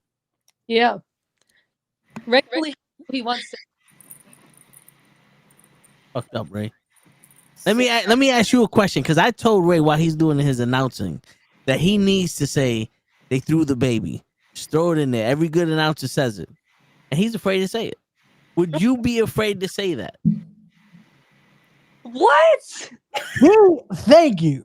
So I'm not alone in the craziness of wanting to say they threw the baby. Again, I apologize for some of the things that he does say. That would be. Can you imagine actually watching something and then all of a sudden they threw the baby? I'd be like, oh my god, where? What happened? You see? See now it adds mag. So now I went to oh my god, what do you call it? The last wrestling match, the wrestling Broadway, pretty much. Now, what was funny is that in this show, Mickey James was playing Mother, and then she used one of her babies. And that's all I can imagine is someone throwing like one of those baby dolls at someone. Like, oh my god, what's happened? See, Ray, it happens. People throw their babies. Yeah, it was a plastic doll, though. Who was using that on a regular show? Listen, Snitsky kicked the baby, and it wasn't his fault. Remember? That's right. Would you be afraid to say it, Samira? Because Ray's deadly afraid to say it. I'm not afraid. It just doesn't make sense. There hasn't been a point where I'm like, oh. This is all you got to do. You get a plastic toy baby doll and you throw it, and then you say it. There you go. Just throw it in the ring and just say they threw the baby. And perfect. Yo, we're gonna come up with the plan. Yep. While Ray's commentating. Yep. But you know where the next time I'll be over here. Again, next Saturday, Savage Intentions. And you can catch me on commentary. You can catch Samira with Genesis. You could have threw at Anthony Gangone when I was getting that mandible claw, and then you could have said they threw the baby, and you could have helped me out at the same time. Again, I could not do that. I was at the commentary desk. Again, it was I was frightened because I didn't know what was going on there. I didn't know why Aaron Roxas was even around the ring. He had his own match that day. He had his own just war that he went through with Jocko. So I don't get what was going on. Wow, that was really taking over Titan. I'm just saying, like they're pretty much running roughshod right now at Titan. It's a little scary. It's a little scary. And then this next show is all spooky season.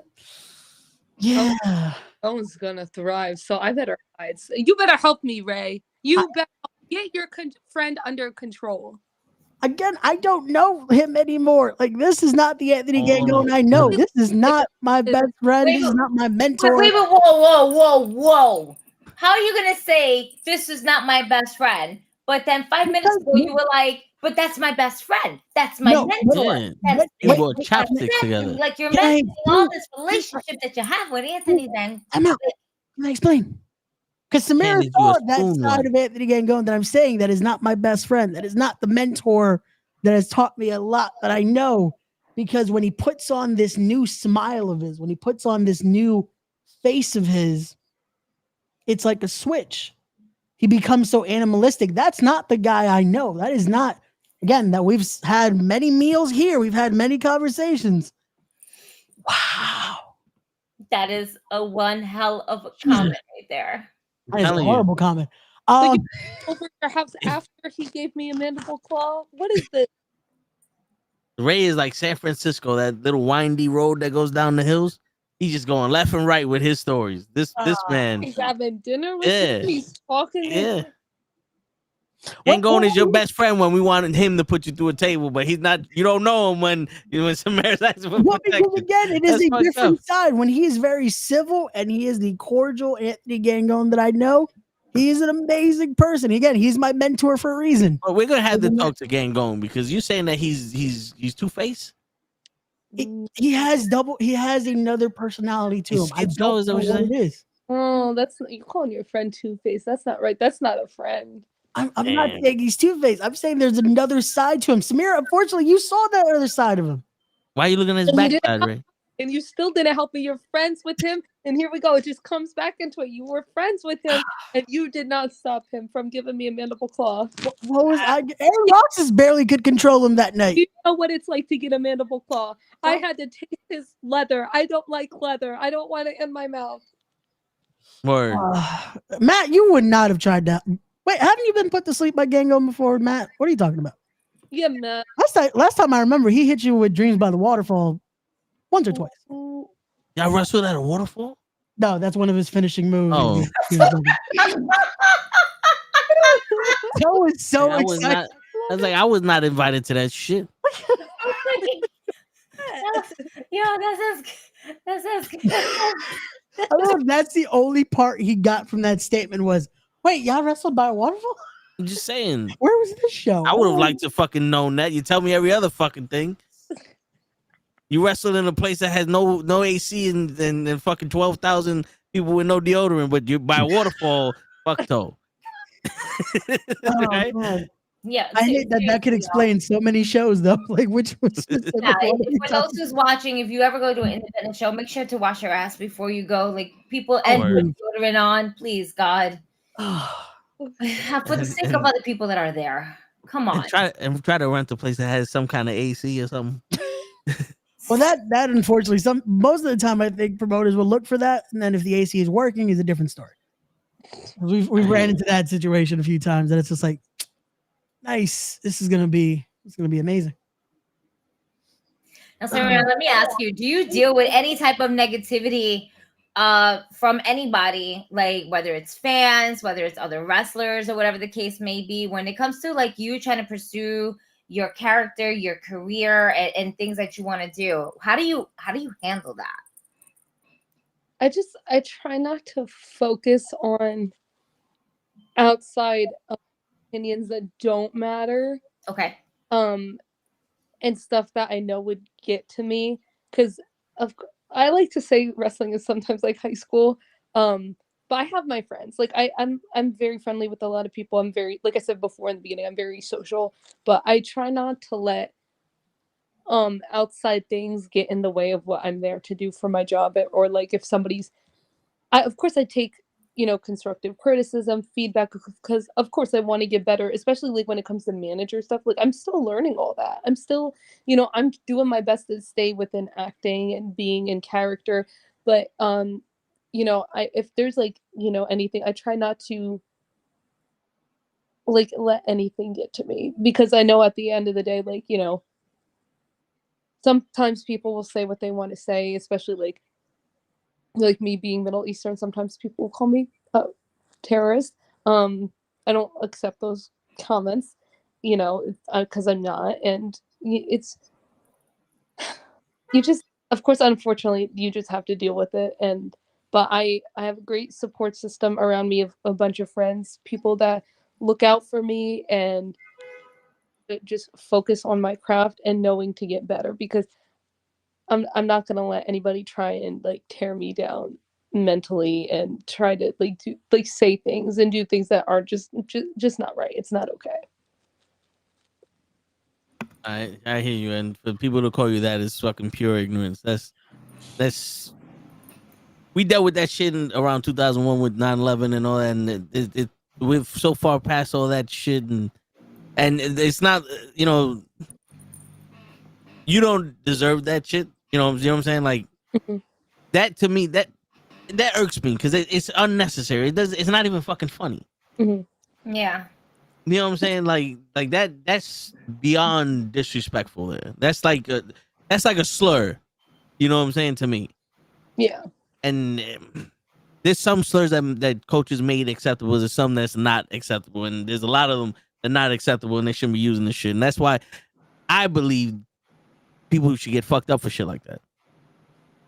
It's terrible because I'm nothing like that, and it's just like it's fucked up to like still for people to think that of people, think that of Arabs or Middle Easterns, when that is just not. Yeah. And it's also like in terms of being a woman and like people thinking, like I had a wrestler tell me one time that to my job was to sit there and just like ask me how I'm feeling and stand there and look pretty. because that was my job. And I'm like, that's not my job. My job is not here to stand here and look pretty. That's not what I'm here to do. Like, I'm a broadcaster. Like, and that's something I also hate, that some people just think I'm a pretty face when I'm just so much more than that. I love this business so freaking, and I've been learning and I've been growing. Like, I'm a broadcaster. Like, how dare you say stuff like that? You just, like, you look at me and you just assume, or you just think so little of me, and that is so disrespectful when I'm here to help you as well. Like, that's my job essentially. I'm here to help you too. So yeah. And I don't take that lightly.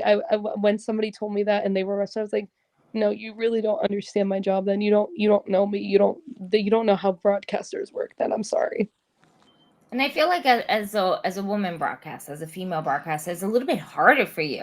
You know, like, we're just trying to really get the voice out. You're trying to just really do this better than a man can do, you know? And it's not to put it as like man versus female, whatever the case may be, but it's like a little bit extra harder work for us to just kind of just get over in a very male dominated industry, you know? So kudos to everything that you have done, because you are handling it well. I was there for Invictus, and you know, I mean, whatever. So I was do everything. What did you and do, Ray? everything, and then nothing at the same time. Hey, 2 shows ago, I was there where you came out with Big Game Leroy coming out, and Alex got what he deserved. But that crowd, how they just boo the shit out of you. And I was like, oh man, whatever it is, she got it. They just don't like her. They don't like the group. And this is fucking awesome. Yeah, let's boo them. Boo. Yay. Oh my. Boo. Just go with the crowd, Gigi. Go with the crowd. Deep down inside, I'm like, yay for the bad guys. Yay. Oh my god, the moment was so insane. Like, even watching it back on camera, but I remember stepping out there and just the immediate like reaction, like how mad they were, like that, like how it was just on fire. Heat. Just like, and all that's running through my mind, like, this is fucking awesome. Like, I was like, this is so cool. Like, this is what I wanted, and like they really hated it. And then so when coming back out again later, I was like, oh, they're really gonna be pissed. Like if after what just happened. So when I come out again, and then all of a sudden the first thing I hear is somebody goes, "Not this bitch again," and I loved it. In my head, I was just like, this is what I want. I love it. I was so happy about that comment. I absolutely always like, this is so, and then that was like the first time I actually introduced myself to you. Like, I've seen you a whole bunch of times. I was like, I fucking loved it. I want more of it. I didn't want to boo you. I went with the crowd, but I fucking loved it. It was. Now, was that like your biggest reaction that you got, like with the hate and the heat and everything like that as part of the group? I think so. When I came on with them, it was June of 23. I think it was 23, because they assembled in May before I like officially came on, and I think that was the biggest reaction, because the March show, we got like the heat and stuff, but I think it was because there was more people, and like that was like the loudest that they've ever been. And I was just like, and all I could think in my head, oh my god, this is so fucking cool. And I just sat there and I just like loved it so much. I'm like, it was just like that feeling, and like going back and watching it too, I'm like, this is insane. Like, I can't believe that happened. We barely heard a word that you were saying, and it wasn't because of anything. It was legitimately because you guys were being sounded out by the crowd, by the boos, by the heat, and there was not one single thing. I was like, oh man, let the girl talk. Just let her talk. I loved it. Let her talk and then boo it afterwards. Just let her talk. I need to hear this. Oh yeah, that crowd reaction. It goes insane for you guys. And I remember calling that night Leroy did what he did and just I'm next to Pete and I can't hear him. I think that's a good though. That is yeah. Yeah. Yeah, I can't say it doesn't produce results. What you guys do definitely yeah. I'll leave it at that. Oh, go ahead. I was gonna say, how hard is it to put them to sleep with that big of an eruption? Just saying. But the fact that if I mean, Gigi, you were there for that, right? I can't remember if you were you there that show? The Alex attack, no, I was not, unfortunately, there. So like that reaction, even when the boys came out, they were just, Gigi, you were there. That it was just so loud for so long, like wouldn't let the guys like even talk. It was so loud, and I was just like, and I'm just like, we're like kind of like looking at each other like, oh my god, like they wouldn't calm down. And then eventually, like once Leroy and Alex were having their bit, they simmered down a little bit. Like, hear more, but like the majority of the time we were out there, it was just very, very loud. And I'm just like, oh my god, are we gonna be able to like talk and get through what we need to, like that they need to say? Like it was, I didn't think they were gonna stop. So that's my next question now for you. When you have a crowd reaction like that, does that distract you from shit? I love this reaction. This is what we wanted. But now it's like, does it throw you off a little bit off track when you can't even hear yourself? And for that moment for you just to get that promo through and everything like that, does that like kind of like, fuck, I need to talk. They're not going to let me. Man, I mean, you guys were getting freaking Dominic Mysterio boos at that point. Yeah. And like I had to do the whole bit with Ryan Peterson, and like again, they were so loud from the beginning, and I'm like, well, I can't wait for them to go quiet. I don't know when they will, and I'm like, I need to push through because at the end of the day, we're running on time. Like I can't sit there. I mean, well, obviously you take the moments, and I know Ryan was trying to calm them down so he could get his stuff in, but it's like, I'm like, okay, yeah, this is really cool, but I got to remember, this task at hand as well as play into the crowd. So that's when I started, especially then yelling at them while I'm trying to yell at Ryan. So it definitely it helped. So I was trying to remember, okay, as much as all this is going on, I got to remember my job at hand here is to manage to, kick Ryan out and get the boys out here so we can start and it all play into it. And then coming back into the ring, okay, kick Ryan out again. And then until the boys come out for me to ring it outside, soak it all in, just act like a bitch, give me have the bitch face, smirking and just thinking I'm just I'm hot shit and all that kind of stuff. No, absolutely loved it. It was great to be part of. It was that you can feel the energy from that day, and I was just like, oh my god, this is great. This is this is a holy shit moment. The crowd is just they're not stopping. It was throughout the whole entire segment. And like you said, the crowd did die out just a little bit for Leroy to go ahead and have his promo with Alex and everything, because we wanted to hear Leroy speak. We wanted to hear why he decided to join you guys, and we wanted to hear what was going on, because a lot of us didn't know exactly why we went down this route with Leroy, with Big Game Leroy. And like I said, now months later, I understand, and I'm here for it. I complete yes, Raymond, deal with it. Yeah, you can say no all you want. You know what else you said no to? Saving Samira. Okay. Anthony is your friend. Did all that stuff to me, but Leroy does all this mean stuff, but you're not friends with Leroy anymore. That doesn't make no, I didn't make that choice. Again, Leroy is the one that is doing all this.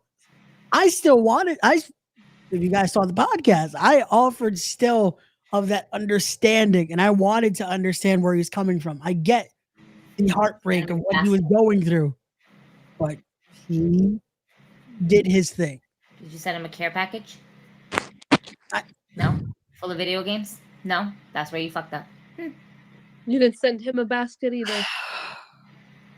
That's why you're losing people, left and right. Word. Oh, Ray. You're supposed to be better than that. What did I lose? Oh, I would say I man. can lose the other guy, but then that's gonna just lead me down again. Yeah. The doctor still likes me. Just say. For now. The doctor still like you. Not for long. Remember, Ray, I used to be a neurosurgeon. Doctors know how to talk to doctors. Don't. We're gonna get going on here. And we're gonna work something out. We're gonna work something out. We are. Yes, Matt. My hair is red. My hair is still red too. See? What's wrong with my hair being red? It looks nice. Raymond. This is why we get this. This is why we become disappointed in you. This disappointments all around. Unbelievable.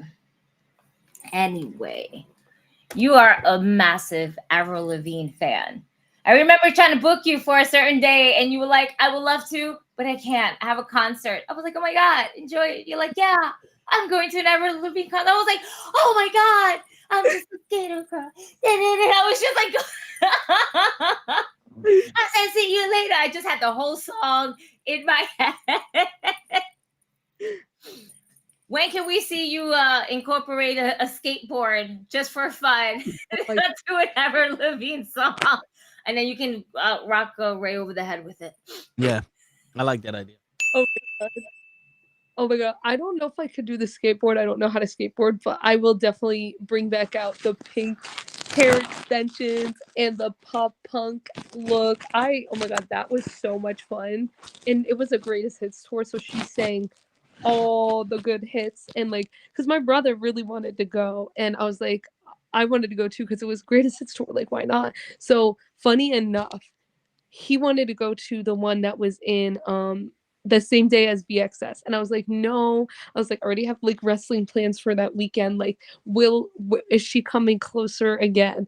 And funny enough, she was coming like a couple of days after that, like the week after, and I was like, okay, we'll go then. And it was, oh my god, she was so good in person. And Simple Plan was one of the bands that opened up for her, so hearing like some of their songs like live, I was like, oh shoot. But when she came out and like seeing the crowd behind you and like all these people and you're all just singing the songs together of all her hits through the years, it was so good. I felt like, I was like, oh my god, I was like, I'm reliving my childhood. It was so much fun. I was like, damn, is she doing like another concert date anytime sooner? I'll go again. That was a lot of fun. That's so cool. Oh man, I'm telling you, if anything ever makes a reunion tour, like for real, I'm in there like swimwear. I just want to know, how come, Ray, you had to go and be so complicated? No?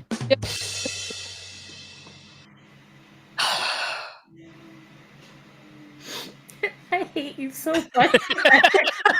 I mean, you left it wide open. It's like the great word, but just closure.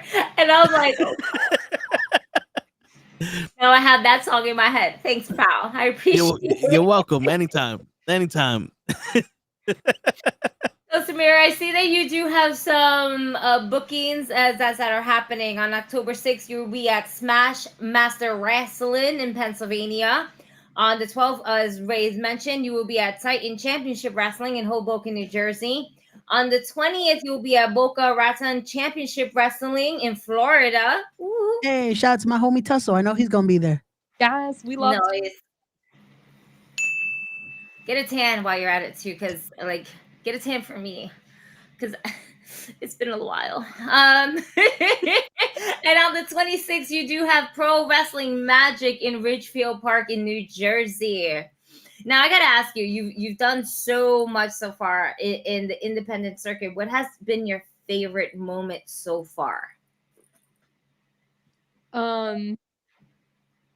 So I know they're going on, they're on a hiatus right now. Just got announced a few days ago, which was Black Label Pro. And I really just started working with them back in November of last year. And I think so far, any moments with them where I'm getting to ring announce in that ring and getting to ring announce people that I grew up watching, like matches that I never thought I'd get to ring announce, was because I was there and how much they believed in me. Not saying that anybody else doesn't, because they 100% do, but like those moments were like some of the most like unbelievable moments I've had, like getting to ring announce Matt Cardona versus Nick Nemeth, and getting to ring announce Raj Desi's first match technically on the Independents. Like it was like some of the most like insane moments that I've just never thought I'd have with them, and that like that's just been the coolest thing ever, and that they really support me, and like that it's just it's still like does not feel real to me, like that I get to do things like that. That is awesome.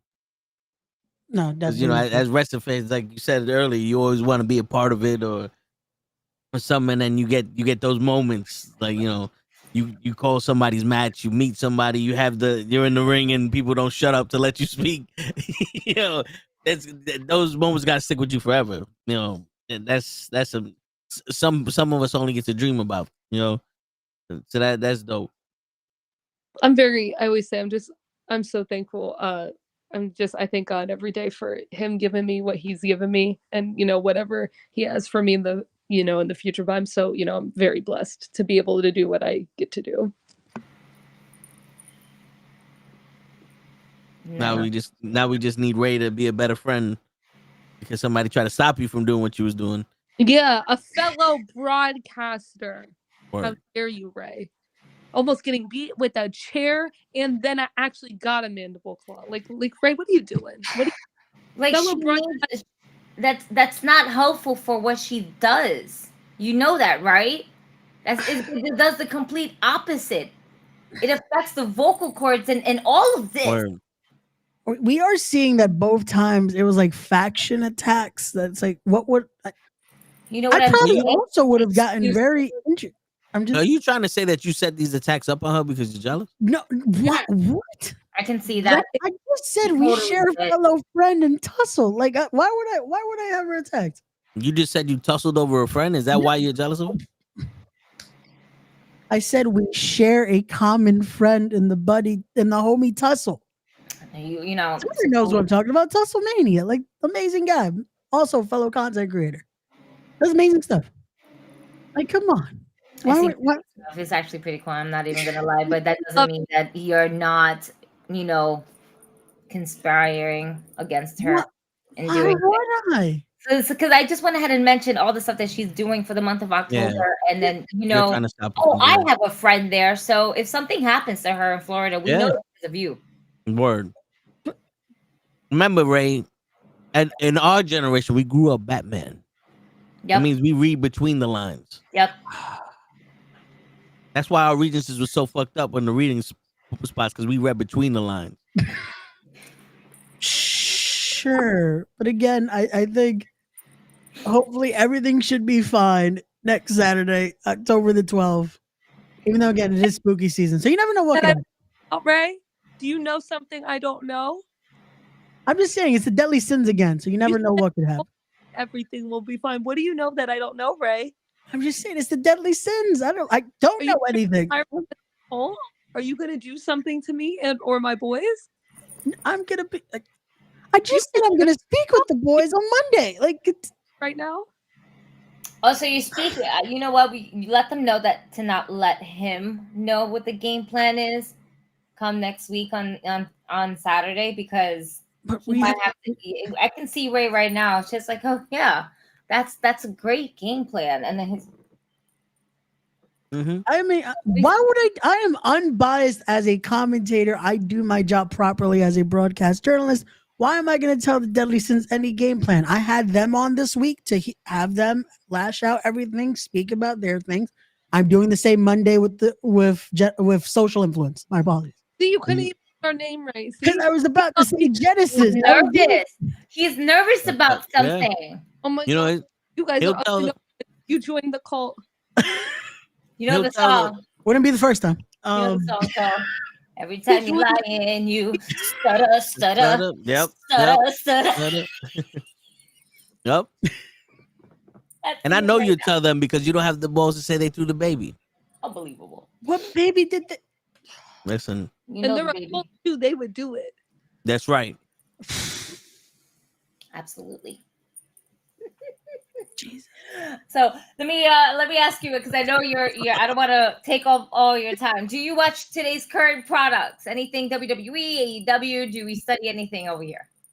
I love watching NXT. NXT is I love it. So have you so we've seen NXT and everything like that. How do you feel about so far where NXT is at and where it's going now? I think it's been doing really, really well. And I'm excited to see what, if they're entering this new era now within the CW and seeing like how that's all gonna exactly play out. But I'm excited. They've already like I know they're trying to they're doing it big because new states and they're taking it out of Florida for right now, so they're trying to make it really big, and I think it's doing really well. I mean, I just watched Tuesday's episode today. I thought it was really good. I was really excited. I was like, oh my god, this is so cool. And just seeing all the fans and the crowd reactions, I just think they've been on a very new kick for a while now, and I love it. I genuinely get really excited to watch the product. Oh yeah. And the way it looked in the CW, it was like, oh, this legitimately could be a third brand instead of for a feeder, Agreed. Yeah, they definitely made it its own entity now, and it's great to see, especially what they're doing with this cross promotion with TNA. It's been insane to see what can happen. And again, wrestling is as my Theo's SAT would say, expect the unexpected. You never know what could happen. Oh you never know what could happen. What do you think about those new belts? Did you guys see the new NXT Women in World belt? I like them. Yeah, they're cool. I'm seeing Toes not too fond on the more silver look to it. They're okay, but I feel like after you had the color in the women's, and then you simplified it a lot. I don't know. What do you mean? It's something again for me to get used to. Yeah, it's a different era. Not that big of a change where it's like, oh shit, this is completely new. Yeah. It's like you polished up some parts of it, and it's like I got to get used to that. Yeah. I mean, it's not bad. They could have done worse. Not bad. They could have gave them copper tag team belts type of style, and then we could all just hate it like we did. Yeah. For those that think, oh, they did it. But yeah, I recently just watched NXT's first episode on the CW, and wow. I mean, first and foremost, the opening match, Julia versus Roxanne Perez. They just tore the roof down, and the return of Cora Jade, the ovation that Oba Femi ended up getting. Oh my god, what a star he's going to be. I'm excited to see his future and then Miz adding Miz TV part of it and really just amping it up with the Dawn. And it that segment was actually really well. Everything was put together well. And then now we have Trick Williams again as our NXT champion. Where do we see Ethan Page now going from here? Do we still see him still coming after Trick for the title and going for those rematches as he should? Or do we actually see Ethan Page coming into the main roster sooner than we think? I don't think he's done with his name and he appears. I believe in Joe Hendry. I don't think he's done yet with him. But do you believe in Joe Namath? In wow, that was one of the questions. Yeah, but don't if he would have been here. That's true. It's crazy how Samira knew kind of who Joe Namath was. Ray just don't know nothing. That's disappointing, Ray. I'm sorry. Again, I didn't want a big kaiju trying to kill me as well. Always blaming somebody else. Wait, hold on. Is he on the? No, he's not on the poster, unfortunately. Hold on 1 second. I do have an image of Jeff Noise. I don't know Joe Namath because I interviewed a kaiju earlier. I'm just saying, if you would see the size of Jeff Noise, you would be on my side here. because he is. Bro, I grew up in the era where the smallest man was 350 pounds, 6'5". You know, why are you describing yourself? This guy, the guy on the left, Big Jeff Noise. Like that is a big individual. That is a big dude. And you keep saying that you're gonna whoop his ass. You bigger than him, bro. You got this. Word. You gotta believe in yourself more. You can do two. You can do it. You can take the of them. You know, Ray, you thinking negative about yourself, it's not nice. You gotta, believe in yourself, like how Joe Hendry does. I believe I'm going to stay again at the commentary desk where it's nice and safe. I believe that people should come up to you at your commentary desk. No, I think we need to protect the equipment that will be used. Yeah, no. It'll be fine. We already had someone take our equipment. At last show, Jocko took one of our monitors. We didn't appreciate that. He broke the monitor, actually. Well, that's what you get for not coming to help me. Yeah. And not knowing who Joe Hendry was. Harry was also there. Harry didn't help. Like that carried the help. He has a whole talent agency. He has 2 members that could have helped you easily. I don't want their help. They're bad. And you were my friend. Our fellow broadcasters, we stuck together, and you let your friend do that to me. And you said you were safe. You were safe behind the commentary table. Mm-hmm. This is not looking good for Monday, is it? Nope. Not one bit. Harry's That's all your fault. You have no one else to blame but yourself, sir. Word. And then I have you just got to deal with it. I'm not going to be that safe at the commentary booth Saturday, am I? Nope. Yeah. Bring extra socks. And I'm going to look at the card extra hard to see who I know, and I'm going to have them to come up to you. Most of the cards I know people. Right there. Right there. Is that Face? Yeah, it's Face. Sure is Face. Wow. You know, I can talk to Face for a little bit. Gigi, you should come to Hoboken. You know, when is that? The 12th? It's going to be Saturday night, October the 12th. We return to Hoboken, New Jersey. It's going to be a nice day. What time do doors open? Doors will be opening at 5 p.m. Bell time 6 p.m. I think I might be sick from work that day. I got to talk to a few of the boys in the back, you know. I might not be able to go to the back, but, you know, I'll talk to them. I know for a fact PJ Savage don't like you. Oh, why? I call it. That's my boy right there.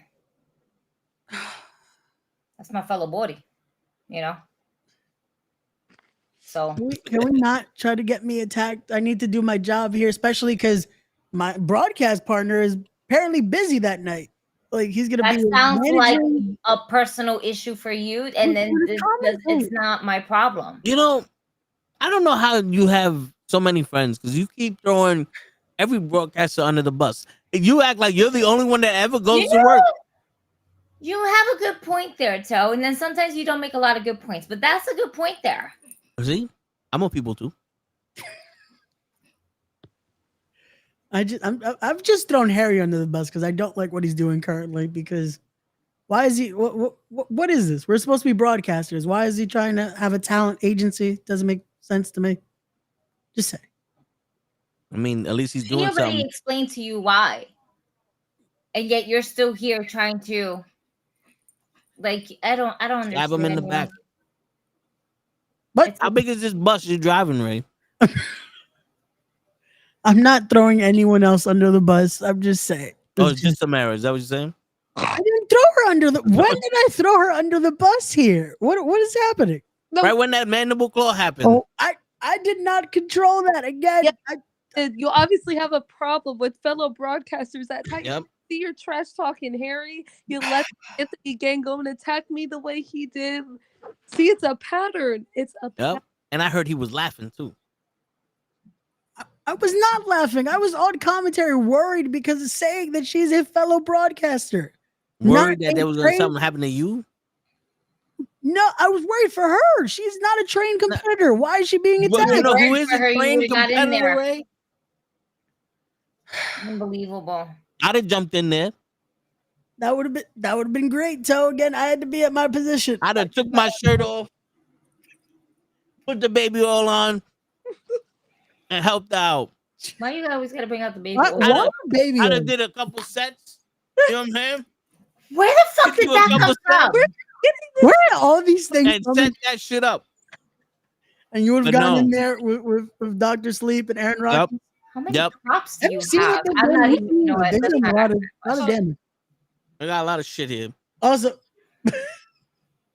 they also have Amity LaVey, who now spits poison mist. Like that's a She thing. attacked my girl, Tiffany Avatar. How dare she? That's my girl. Yeah. As Tiffany likes to say, she is a psycho gumdrop. The psycho gumdrop. That's amazing. I love that. Yeah. I want to have a friend that I can call her a psycho gumdrop. Word. I want a friend like that in my circle. Tiffany is so. She's the cotton candy princess. Yep. Now she'll be facing Anthony Gangone and Amity LaVey on Saturday. It will be a stone. That's gonna be a good match. I just hope again the numbers game doesn't come to play because where two members of the Devout are, the third is not very far. So yeah, it's gonna be I don't like how you worded that out. He's just the cadence is They off. treat Man. everyone like he cheats Kangaroo. Oh my! Yeah, Ray is racist to kangaroos. I am not racist toward kangaroos. He thinks that every kangaroo looks like Kangaroo Jack, and we had to tell him that it doesn't.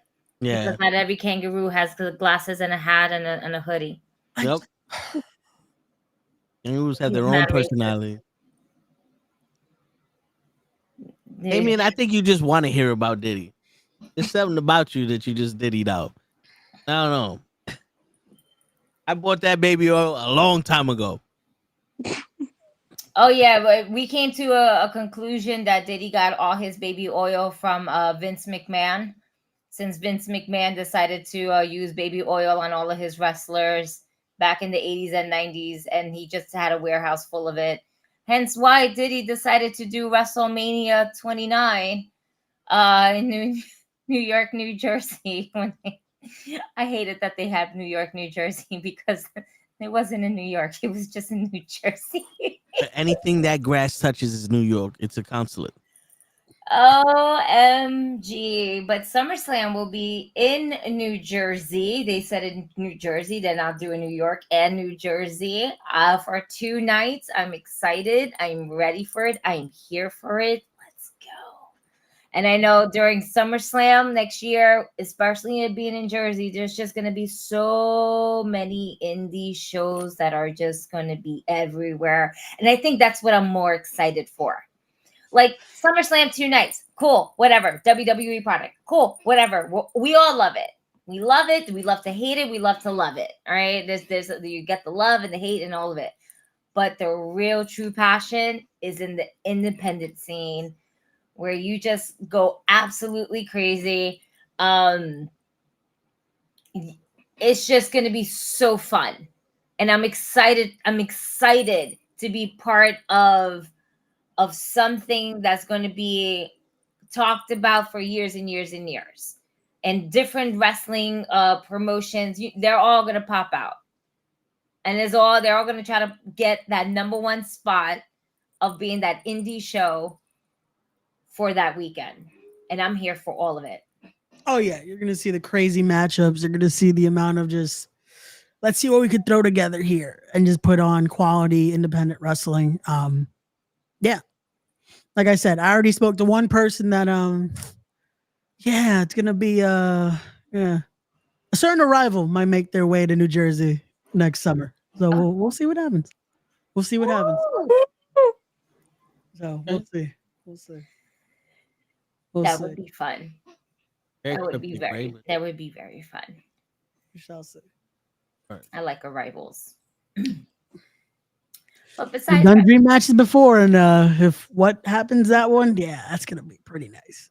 That's gonna be pretty nice. Oh man. So Samira, well, go ahead, Toe. I was gonna say, so yeet or no yeet?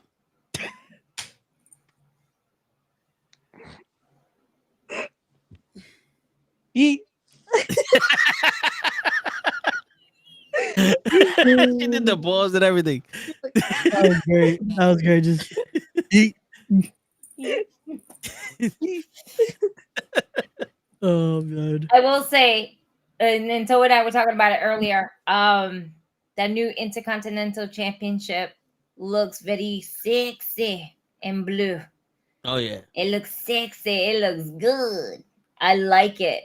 It's really cool. And it really kind of captures Jey Uso, because Jey Uso always likes to wear blue and everything. Like, we had a lot of red because of the bloodline. Then we had to separate the red, right? But then it became all about the yeet movement. I can't believe I said that like that. I'm here for this. All right, the fact that I said yeet movement is like the yes movement, but it's yeet. Jey Uso is basically the hottest thing right now in WWE. Hotter than mommy, hotter than I'm not gonna say hotter than Roman, because nobody can be hotter than Roman. But Roman is taking a little bit step back to basically have the bloodline grow. Where do we see Jey Uso coming into this the bloodline storyline?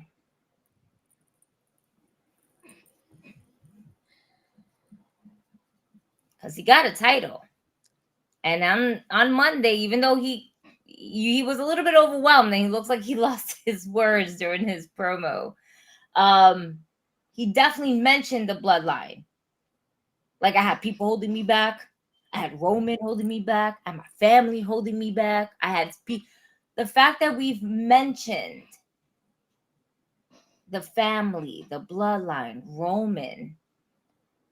I feel like that was just like the scratch of the surface of us getting him back into the fold of things, especially with I think Jimmy coming back soon. You think he may help Cody instead of for Roman?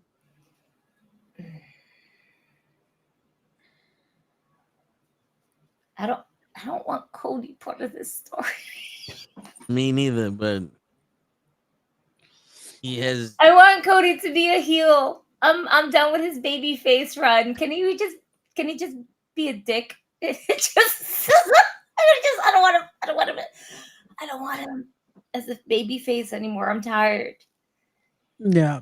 He has been incented into this. I need him to be like a corporate Cody Rhodes in a way. You know, like, this is what's best for business. Shit. That's the Cody Rhodes that I want right now. I think he will play a better heel than a face. But I think it's just also because we've seen him so much as a face for so long that we need to change it up a bit. I don't think Jay's gonna get involved this weekend yet. I think we need this little bit of have this. If you're gonna do that route of maybe not Cody involved in this, have Cody be the one that takes the fall and be like, no, this should have been stay in the bloodline to be able to deal with the bloodline situation. We'll see. We'll see what happens at Bad Blood. I concur. Do you have any thoughts on it, Samira? It's been interesting to see him have this like singles run like for so long now, and to see how he can like, you know, then grow obviously without being in a tag team, because he's just always been in a tag team. So it's been nice seeing him separated and doing his own thing, and I feel like he's doing very, very well. So it's nice now he's like a champion, and like there's and like the backing he has behind all the fans. But I would love to see how it's gonna like integrate back in with the bloodline, because I feel like that story is just not gonna be over just yet. So I'm curious to see how all that's gonna play out, especially with all these new members. Like, what's exactly gonna happen? How are we gonna work this all out? But I don't know. I agree with you. Like, I don't want Cody in this story anymore. Like, that story is over. Yeah, it needs to. Yeah, like, it should have been on from it. Like, I mean, I know eventually we're gonna have to revisit Cody versus Roman. That's a given. Yeah, that can come down that's but to tag team up with the man that beat you for your title, I don't know. If I was Cody, I would have been like, nah, this is a setup. This is a setup. Y'all setting me up. Y'all family. Y'all acting like y'all don't like each other. Y'all just gonna wait until all of y'all can attack me, and I'm just stupid enough to fall for it. Like he's very similar to when Brock Lesnar decided to be Cody Rhodes' partner. And then just F5 the shit out of it as soon as the match starts. I want that. I want something like that. That was something. I just remember being like, what the what? Why? I'm here for a tsunami beatdown from Bronson Reed to Cody Rhodes to let Bronson Reed just, kill him with the tsunamis, just like he did to R-Truth, like he did to Miz, like he did to Seth Rollins. Now, the one that he did to Seth Rollins was that was what started it all. Now it wasn't enough, apparently. No, it wasn't, because Seth Rollins definitely made his return back. But at least he wasn't sparkly. Because his wife is home now. She actually started wearing her clothes. Yeah, Toe doesn't like Seth Rollins at all. Yeah, he's not a fan. He's not a fan. Why? That's gonna have to be part 2 of this interview because it's gonna take a while. Me, I'm like, I just accidentally cracked open a can of worms for you. That's a whole. I'm pretty sure you've seen Chris Jericho's list of 1,001 holes, right? That's Toe's list of why he doesn't like Seth Rollins. You just made the list. And or John Cena. Like, that's even a longer list of reasons why he doesn't like John Cena. So yeah, just oops. Yeah. Yeah. Yeah, he's looking a little. He's just like, I'm in disgust right now. Yeah, son of a. I know. I A monster among men couldn't do nothing against Braun Strowman, against whatever the fuck this guy's name is. I forgot his name. Bronson Reed. But little old Seth Rollins can, because he's a little engine that could, the motherfucker. But before we go into that, just conundrum here, Gigi, what were you gonna say? I was gonna say I didn't want to take up some of hers any more time. I know that you got some things to do. It's getting pretty late for you, and I know I appreciate you coming on. We appreciate you joining us. Definitely get your boys to get Ray through a table. We'll be here to support it and sponsor it if anything. We'll sponsor the table. We'll sponsor chairs. We'll sponsor all the stuff that's needed for Titan Championship Wrestling in Hoboken, October the 12th. So Ray can definitely get his what? Ray, deal with it. What am I getting? I didn't do the attack. You're gonna get that ass whoop that you're gonna get. Why? You asking questions. It wasn't get you electrocuted. Why am I getting tagged for what my friend did? Like, this isn't my fault. Are you not your brother's keeper? Samira, thank you so much for coming on. I'll see you next Saturday. We're gonna give you the big screen. We're gonna give you the big screen.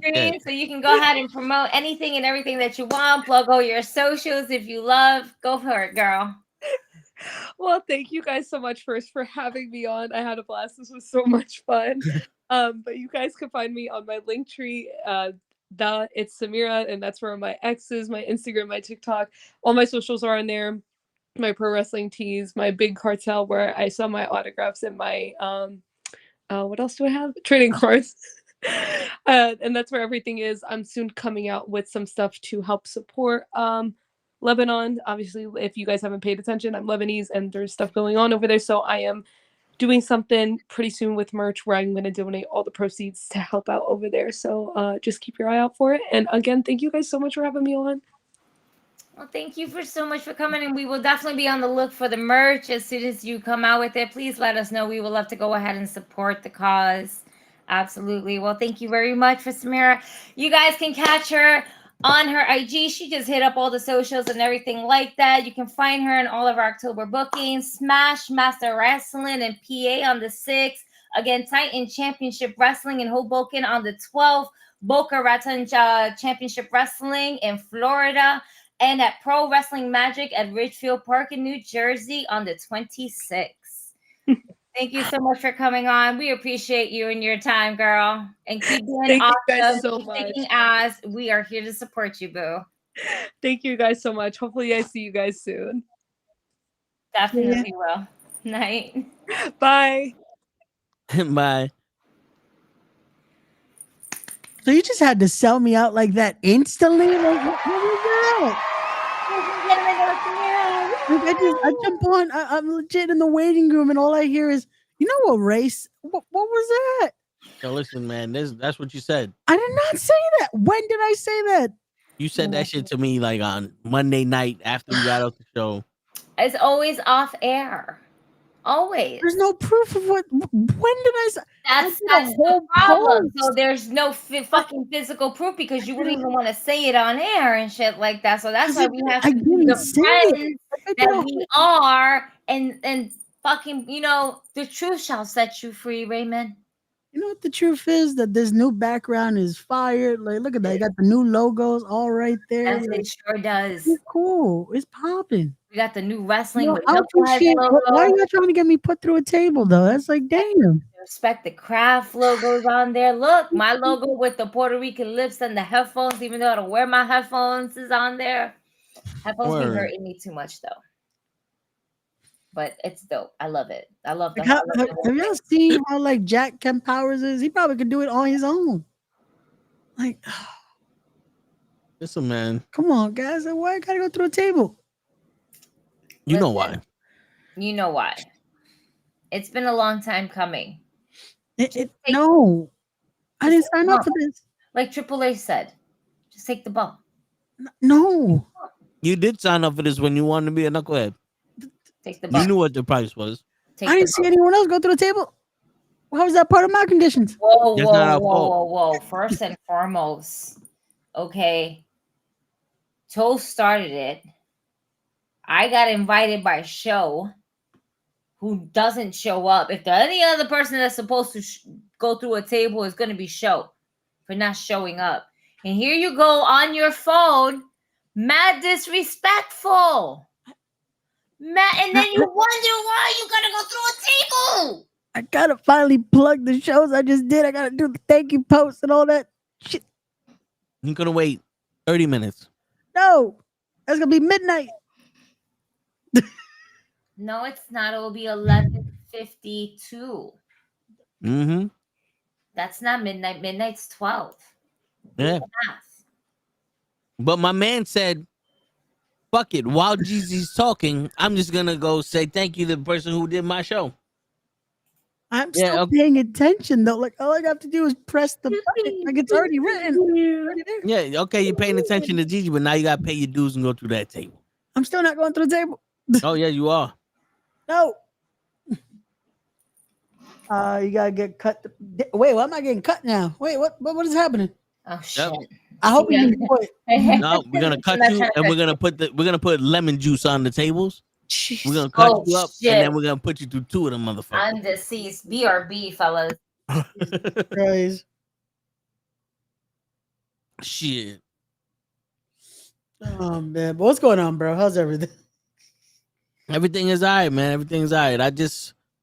You gotta get power bombed to two tables. You gotta get power bombed through two tables. See that shit? I do not want to get off of a ladder. Any tables? No, off of a ladder. No. Off of a ladder. How the fuck am I getting on this ladder? Same way everybody else gets on the ladder. Practice. Shit, but I just finished watching the Ospreay Ricochet match. Got you. Listen, I know these two people put on a hell of a match, but if you think about it, Will Ospreay is showing he's a better wrestler because he's putting on hell of a matches with everyone, and Ricochet needs Ospreay.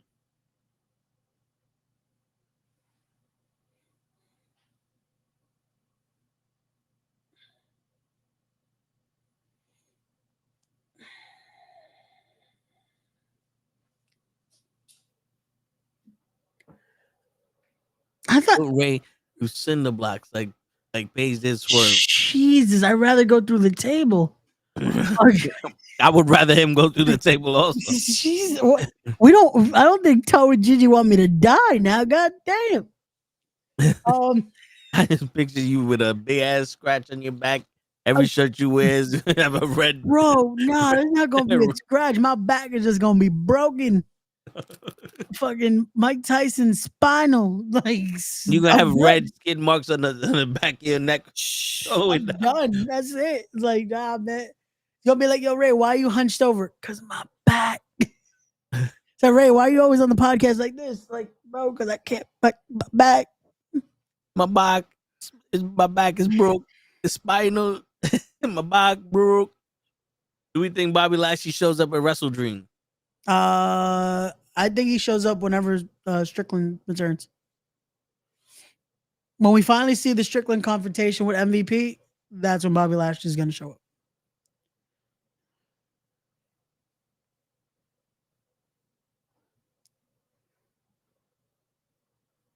I haven't seen the MVP. The segment he did with Shelton? Or just in general, I seen what he did with Chris Nana. Okay. I didn't see the shit he did yesterday with Benjamin. Oh, okay, got you. I saw the one with Nana. I haven't seen the Shelton segment. I did hear like it got a nice reaction from everyone. So that's always good to hear that it did the job it was supposed to. But it feels weak. Because I'm listening to what he said to Nana. Yeah. And I'm like, you're repeating yourself a lot, but you really, my man burnt down his house and you're going to be like, oh, you didn't get no get back? Yeah. That's what the cage of death was. Well, it's like, I guess he's trying to put the blame on Nana. Like, you're supposed to be the guy that does his stuff. You're supposed to be the guy that does all this. Like, he's trying to offer that because how MVP is known to do things, you know? I hear you, but I don't know. I don't get it. But then I'm not getting a lot of shit that AEW is doing. Yeah, it's a mixed bag at times. It's a mixed bag of certain things that they're doing. I'm just looking forward to seeing where this faction is gonna go. What are they gonna do with this? And just seeing how this continues to develop. Like, it's a situation of, again, there's a lot of people still on that roster though, that it's like, how is this gonna how do they not get lost in the shuffle, you know? Yeah. That's always gonna be my worry. Like, seeing Jay White show up, like John just said, seeing Jay White show up last night was cool, but now it's like, okay, that's now another spot. How do we put that together, you know? Like, that is, it's a lot. It's a lot of people on that roster.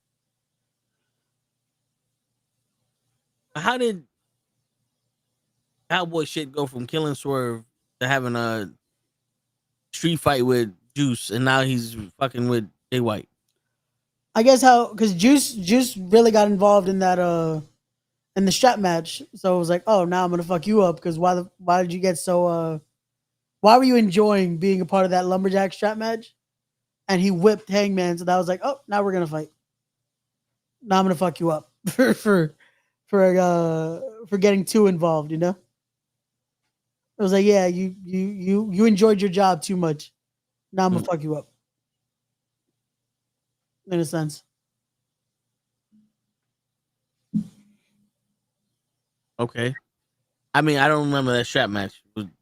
No, yeah. It was the lumberjack strap match that we thought, oh, they're gonna be like strapped together and then do the actual lumberjacks, and then they had lumberjacks around the ring with straps. Okay. So don't get why Darby's wearing that pimp jacket. Yeah, it's funny though because he has that pink jacket and he did Bust It Open the other day, and Dave LaGreca has a robe that looks just like it, but the difference is that it's a jacket compared to a robe. Yeah, a robe. Yeah.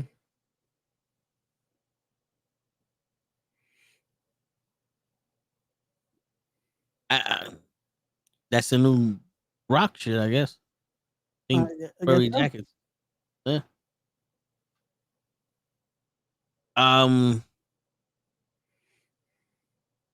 How'd you feel about seeing Seth Rollins come back?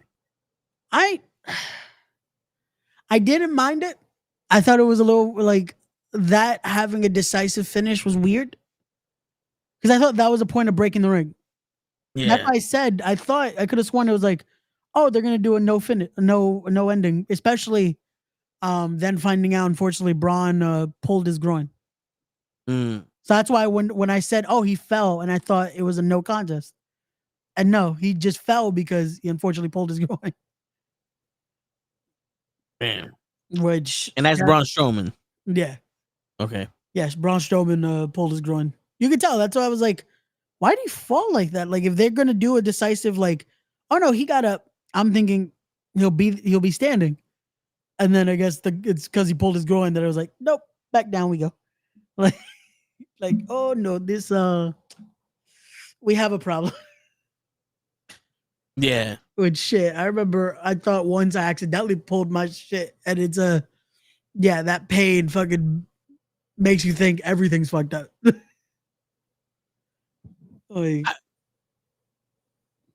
I hear you, but I mean, like, it's not like they need Braun Strowman anymore because well, yeah, now it's gonna focus over to him. Yeah, it's gonna focus over to Seth, which I don't mind if it goes in a direction where at least it makes sense. Like, I don't want this to be the Nakamura feud where it's like, okay, when do we get the get back? You know, instead of just Seth over.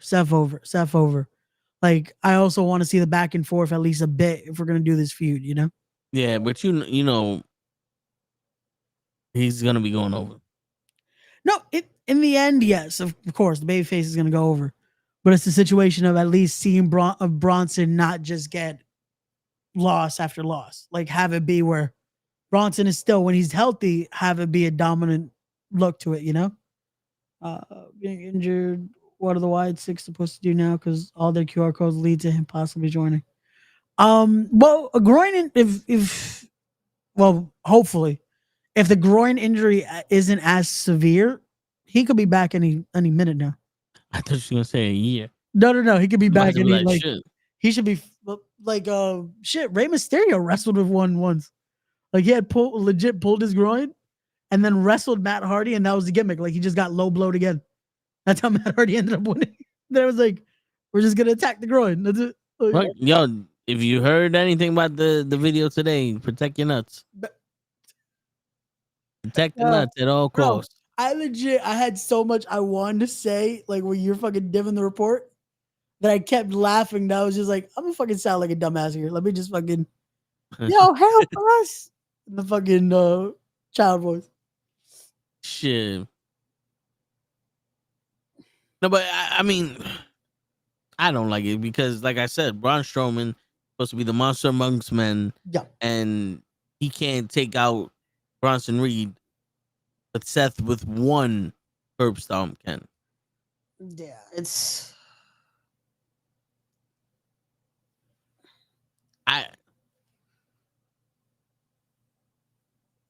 But that's what I'm saying. I want to see what's going to happen when it comes to Seth wrestling him at 100%. Because if they just have Seth beat him clean like that when he's healthy, then that's a bit of an issue. That's like, oh, we need to at least see it be where Bronson gets at least that one up once, you know? Well, yo, listen, man. I would love to see Bronson win this fucking rivalry and then go after Gunther. Ooh, okay. Because I think right now Bronson Reed has the momentum to get a title shot. Yeah. And it would also show how strong Gunther is. But with Bronson Reed being at that level, I don't think it hurts himself because now he can get a shot from Gunther, do all that shit, and then go right after Jay. Agreed. But if he loses to Seth Rollins, it's like, you lost. Yeah. Are you gonna go after Jay now? Yeah, it's like, what do you? That is the scenario of it, though. It's like you have to make sense with it, but also, hey, let's ride that momentum that you have instead of, we're gonna move on to this. It's like, no, but you have something there. Make it matter and make it where it's like, hey, we're giving someone else that shot finally, you know, like instead of just, well, fuck it, that's why, you know. Yeah, because I'm tired of people being brought up just to get down. Yeah, like, you know, we saw the countless shit with LA Knight. He was brought up to lose to Roman. Cesaro was brought up to lose to Roman. Edge and Bryan Danielson brought up to lose to Roman. And it's like, there's no problem with making a star like that, but organically, if you let the star be made and then you put them in that, I think it doesn't hurt them. But if you're gonna make them a star for the sake of wrestling Roman just to lose, that hurts them because they never bounce back from that.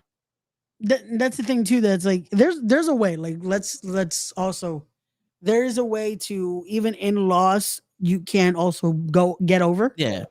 But the situation is, you have to then have them still have that momentum and have something where it makes sense. Because it's like the conversation we were having earlier in the chat where, yes, Cody finished his story. That was the biggest moment ever, right? Mm-hmm. The problem is nothing happened after. And that loses momentum. So even going over, because that's the thing too, this is what people need to understand in wrestling, that there's a situation of you can go over and not get over.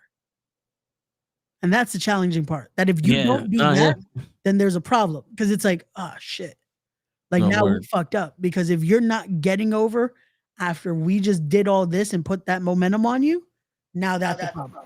Yeah, that is a problem. So it's like people have done both. That's why I said, like with Bronson, even him taking that curb stomp this week and having that, there's a way to still build this and make him get over. True. Even I mean, there's a way to make him get over. Yeah, that is true. But with the sadistic eyes of me and being tired of this man, you gotta do a lot. Yeah, stop fucking with my face. My bad. I'm gonna be right back. All good, bro. My bad. Listen, I just realized that my kid is still up chilling. I was like, yo, take a shower. Take a shower. You lucky you ain't got school tomorrow. Take a shower. I was just saying, they're still off tomorrow too, right? Yeah. It was today and tomorrow, so she has like a 4-day weekend over here. Hey, she's chilling. Yeah, that's why I was like, you can stay up. You just let me do my thing. I'm gonna let you do your thing. When I'm done with the interview, take a shower. Okay. She's in the shower. She's chilling. Nice. So she feels very accomplished because she just cleaned her whole entire little student desk. Ah, nice. With gloves and like white. Oh, that's why she had the gloves. I was wondering, like, why'd she come in gloves? Oh yeah, because she was using like the Listerine wipes. Ah, okay. And then she when I tell you she cleaned, I was like, hey, are you my child? That's dope. Are you? No, and the best part, I'm gonna clean up my whole room tomorrow. And I'm like, I was like, oh my God, you hear that? She says she's cleaning her room. Send the army. I'm gonna do it tomorrow. Send backup for the army. No, I was overhearing you guys talking about like Rey Mysterio was in a match with the groin injury and then he got a low blow from. Oh no. Okay, so yeah, we're talking about. I vaguely heard that, and I was just gonna come back over here, and I was gonna say, yeah, but what about AJ Styles and all the times he got kicked in the neck? Yeah, it was because of the because Braun Strowman got it. He pulled a groin. He pulled his groin during that match. So it's a situation of, we were talking about, because Damien asked us about the QR codes. Gotcha. A lot of it is like leading to, is Braun going to join the Wyatt Six, all that stuff. And it's a situation of, he should be able to come back in any time now. Whatever. I think I know who's the Wyatt Six's next victim. Who? Sami Zayn. Who'd he turn his back on? Not sure. Because I feel like that's their thing. It's like, if you turn your back on family, That's what I was, that's what I was underneath the impression. But I've noticed that certain things are happening when Sammy has like backstage interviews or things. Oh yeah, they had Lily behind one of the segments. Alexa Bliss's doll was there. Yeah, they had little things like that. Yeah, there's a lot of like even the White Six logo was there at one point, stuff like that. Yeah, they're definitely showing things, but it's also it just could be there, and they're just trying to have it in the background. So, but yeah, during an interview that Sami Zayn had in the background, that Sami Zayn had a backstage, excuse me, in the background was an individual that was just standing there. Can we make fun of that was Jericho? Back turn. Yeah. We were joking about it saying it was Jericho, but then like when I really looked into it and stuff like that, I'm coming to slowly think that the Wyatts are actually going to go after Sammy next. I don't know. Maybe I wouldn't mind it. I wouldn't mind it. I just thought if there's anyone they possibly could go after next, especially after this pay-per-view, possibly would be the what's left of the Judgment Day. I was hoping for that too. Yeah, and I want that. I think I would want that, and I feel like it would make more sense. Yeah, because it's one of those where it's like they especially Dom. That Dom has not only turned his back on legitimately his family, but turned his back on then Damian and Rhea and all that. That it's like, especially with how the Wyatt Six portray themselves as instantly. If you did something like that, they're your comeuppance in a sense. So it's like you could do that. Finn, who turned his back on Edge previous to this, to Damian, to Rhea, you get that. Carlito, who's turned his back on everyone that he's been close to, with the LWO, with this, that's like you have that. So it's little things like that it's like they have a story to play with right there. But the Sammy situation, I guess he turned his back on Roman. If they're gonna go that route, but it's like, it's like okay, you could kind of sell that if anything, because technically that is the thing. Roman, he didn't turn on Sammy. Sammy turned on him. So it's like, which has been the thing. Has Roman turned his back on anybody? Nope. Like he's always the one that gets hit. Even as a heel, like Roman's still the one that just, God, just keeps, everyone betrays him. Did y'all talk about Raquel showing back up to help Liv Morgan? No, we haven't yet. I mean, I would like to see that. I like Raquel. I would like to see her back. Yeah. I mean, to help Liv? No. I don't think she would help Liv though, because Liv is I feel like if anything, Raquel might be the one to confront her. Like if Raquel might be the one that's Spanish. You want to know why? Because I think we need a different direction. Yeah. With Raquel. I need her to be the heel that she was in NXT. And every small little person has to have a giant next to them. Yeah. Oh, so she would help Liv. To someone to help protect Dom and Liv. Yeah. It's like, remember, it's not just Liv you protecting, it's Dom too. Yeah. Dom got his ass whipped by Rhea. And that could work because it could be a moment of like, oh, that's it. They're done for Rhea's has her about to win this. And here comes Raquel just to even the odds. In a sense. Yep. Or to stack the odds because it's more of numbers game now. Who was her last? Wait. Yeah, no, it could, because wasn't her and Liv tag team champions? Yeah. I was gonna say, but didn't Liv turn on her at one point? If I'm not so Liv got arrested for the weed or something in the car. And then they lost and then the that whole everything that happened, they had to drop the titles. Yeah, and then one of them got hurt, and then Rhea's in condition and everything. Yeah. So they could work that. That wouldn't be a bad idea to. Yeah, that would not be a bad idea.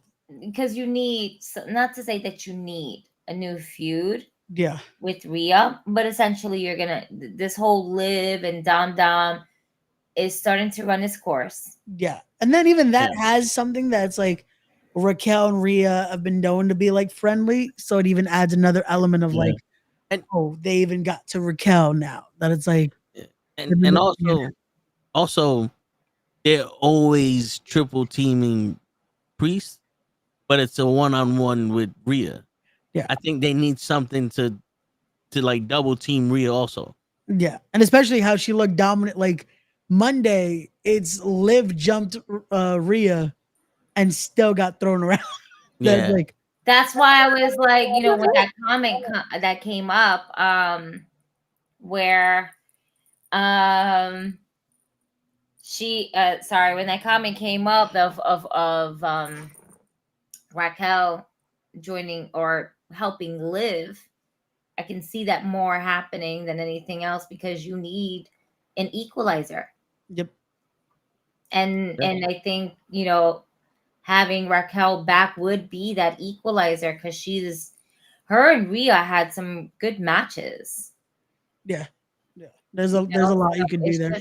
It's just kind of sucks because, you know, she went through a really bad condition with her skin and just everything. And like, it's like a really, like, you know, it could be you forgot about me and what I brought and nobody cared. Nobody did this. Nobody did that.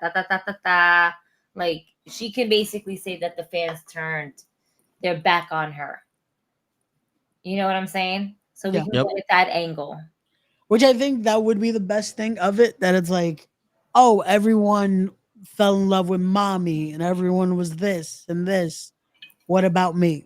Because you could even work that about, oh, when Rhea was injured, everyone was still, what about mommy and this and this and this.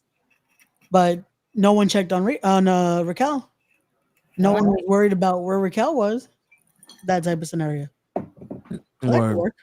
That could work right there. All right, so you guys want to run into the Bad Blood and Monday Night Raw Championship predictions? Sure. All right. Sure. I'm gonna work from the bottom up. I got the card. Okay, good. I got the Jameson. Cool. So speaking of the Judgment Day, the first match on this list is Damian Priest versus Finn Balor. Priest. Oh, now you want to go with Priest? Mm-hmm. Now that he's not champion, right? I'm sorry, it needs to have it. It didn't need to happen. It did. No, it didn't. Worked out well. Disgusting. Word. Does Damian Priest go over? Who won the last one? Priest, because it was the tag team match with Dominic and Liv versus Rhea and I think Finn's going over. I would say Finn. Like, listen, if I'm writing a story, I would have Finn go over. To, I guess, establish himself more within the it is. It's Damian and Finn, right? Yeah, not Damian. Why did I think it was Damian and Dom?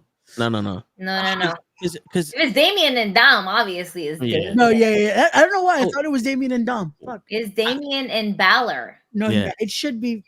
I would have Balor go over just to solidify the fact that you needed us to win. Yeah. See, my thing is, if this should have been the time we see Demon Balor. I think that's going to play a big factor here. Well, does he bring that just to solidify, like, adding to it? Why not a Demon Priest? Remember, Finn Balor said he didn't want to do the demon thing no more. And he's pretty much pulling out the shot caller Balor from NXT, just like on a lighter note with the Judgment Day. Yeah. You make if the Judgment Day wins this and they get a little bit more serious, and then you have Finn, like, Priest almost turn demon mode type shit. I could see this going for another month, 2 months. Yeah. Especially if it's telling that we could even see at War Games. Like, that could be another War Games match right there. Because we could possibly see multiple. So it's a situation of, do they want to? Because that's what I was thinking. It could be a time to see Demon Finn, but maybe hold off if we're gonna go to War Games. So yeah. Yeah, Priest. I'm gonna go Priest. I'm gonna still go Priest. I'm gonna go with. I know I shouldn't go against my own Puerto Rican man, but I feel like Balor needs this. No, he definitely does. But I'm a by that little margin, I'll go with Priest. You know, I think what messed them up was the Demon on the main roster was almost like fantasy booking. And the Demon on NXT was, I'm tapping into something different. Yeah, it made more sense because it was like those big match moments. I know what I have to pull out. Yeah. On main roster, it felt like, well, this is happening. This type of pay-per-view is happening. Now we bring out the Demon. You guys just started the feud. Nope. Because he didn't need to pull out the Demon against Edge. Nope. Or again, like, who else did he pull the Demon out there? He didn't need to. He just popped out the Demon on a random nigga on one of the pay-per-views for no reason. It was just so that, and remember that was against Roman that he just started to twitch. Yeah, and the fucking top rope beat him. Yeah, it was like, oh, geez. You know, I think it would have been better suited if they left the Demon for like WrestleMania or for those big moments instead of. I think the next time we should get Demon Balor is that when we do that crossroads between the White Six and the Judgment Day, I think that Demon Balor needs to come out during that time. Now, maybe not so sudden, you know, but like their final battle type of thing. Bring Demon Balor, which would be kind of dope if, like, let's say they have like an elimination match or like it's like, you know, a multi-man match, and at the end of it, it looks like they're about to lose, and he just pops up out of nowhere, Demon. Like, oh, he tapped into it, you know, some shit like that. I don't know. It would be dope because, not for nothing, the Judgment Day does look like a bunch of demonic motherfuckers. Like, with all the skulls and all the shit that they have, I could see the Demon fitting in with the Judgment Day. Yeah. Or you want to talk about a cult?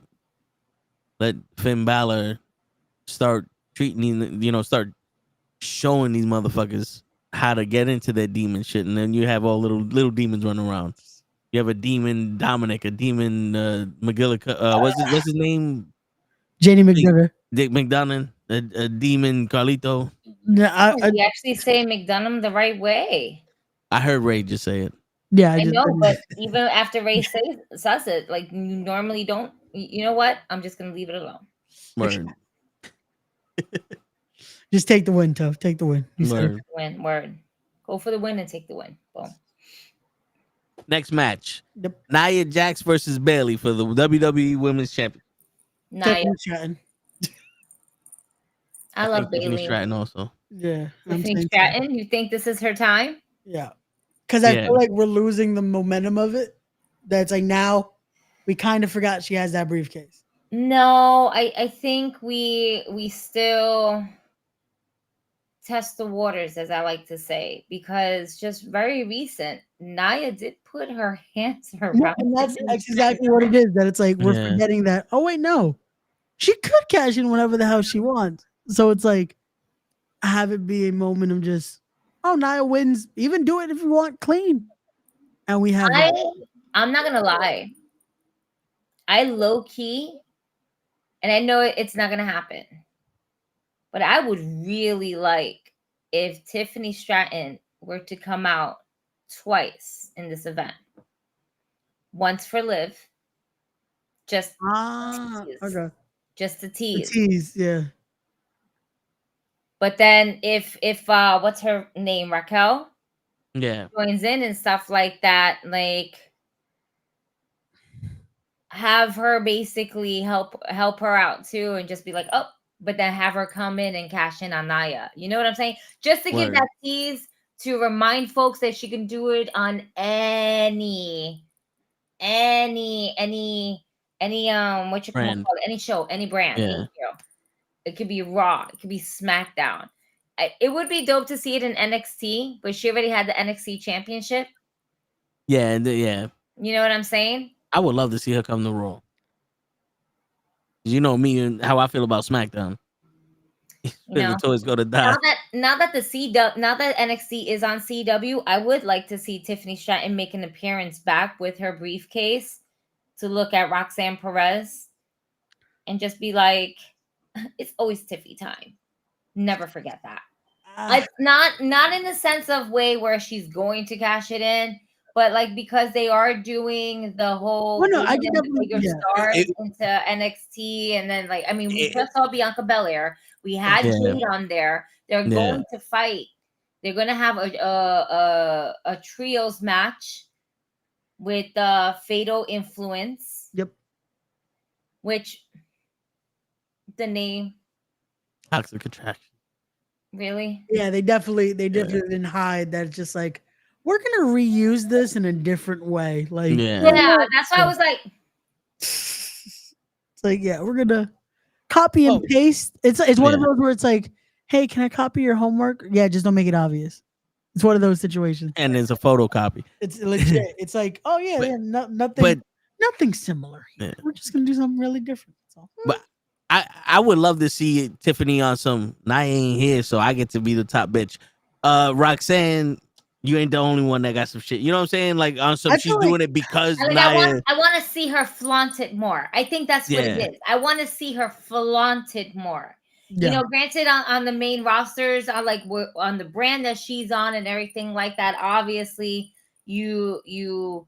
Not to say stick to your guns in a way, but you're there. But because it is a premium live event, and because we are promoting as hard as we can with the NXT on CW, I would like to see her flaunted more. Just to flaunt it, just to show. Yeah, I feel like I can actually see her show up while champion to be like, oh, I'm seeing what's going on here. You got the Roxannes, you have the Julias, you have the now Deltas coming in. Who that was too. Remember on Tuesday when I said, oh, I feel like they're teasing Becky. It was Delta that's coming. Okay. Yeah, because I was like, that orange hair, the only person that came to my mind was Becky, but it's like, yep. So Delta's another one that's coming. What? No? I was asking too if he knew who Delta was. No, I'm gonna have to look that up. No, yeah, she's another one that's like, bro, they're building this woman roster. It's gonna be fucking stacked. And nothing. I feel as though is that they're building this women's roster in WWE in general, NXT, WWE in general, the umbrella. No, this NXT women's roster is like, oh man, this is something that it's like, WWE, the main roster any minute is gonna start poaching. It's like, hey, we're gonna take this one. We're gonna take this one. Yep. Damn. Okay. Yeah, she's a killer. Like it's gonna be fire to see. And then you have her. You have Stephanie McCoy. You have She's not from NXT, is she? She's about to be on her way to NXT. I mean, I'm TNA. No. She wasn't that woman that came that everybody was excited about with the red hair. A couple weeks ago. No, that was No. Valerie or no, that was from the Decay. Rosemary. Yes. Rosemary. There you go. Okay, so that's not her then. No. Rosemary did show up. But he said red hair, but she doesn't have red hair. It was like blondish. And she had red hair at one point. She had red hair. Yeah, no, for sure. But yeah, that Rosemary, they were excited because it was cool to see her be one of the people to cross the line. And I was like, oh, interesting. Dude. When I saw Rosemary first appeared in NXT, I fucking popped. And that's the one that's been like they're doing a lot with because they had Wendy Chu. Just at these recent tapings, they had her go to TNA. Sol Ruka just showed up in the last TNA tapings that they're doing. Wednesday they did. Sol Ruka made her way to NXT to team against Wendy Chu and Rosemary. So yeah, they're doing a lot of that. Crossover is crazy. I will say this. I am enjoying Santino Marella. Oh, again, yeah. Oh man, great. I am here for this daddy-daughter duo They are so good together. He's like, look at you all grown up. She's like, yeah, you're cringing right now, Dad. Let's not do that. She is the epitome of a teenage child who is embarrassed by their parents in every which way, like where he's honking the horn. Have a great day, sweetheart. I don't know who he is. Yeah, no, I don't know.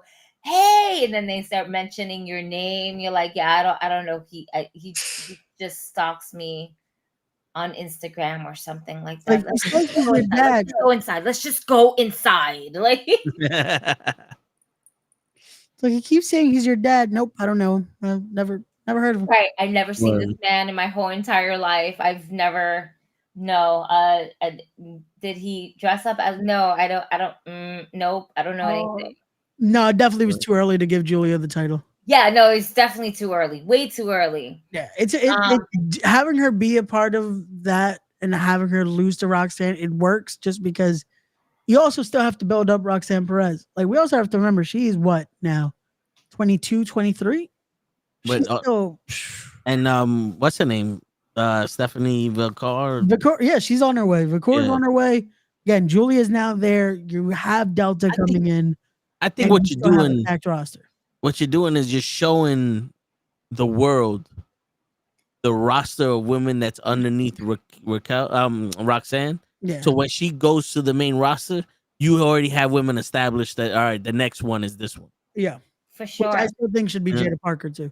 Yeah. Oh, like Jada Parker is the next one. Like, after this, I feel like Jada Parker needs to be up.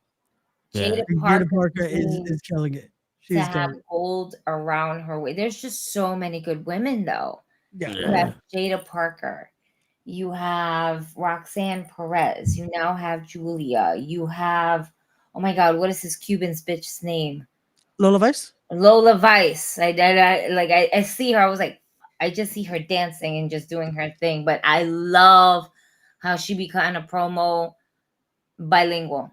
Like, she'll just talk in English and like, ¿qué tú te piensas?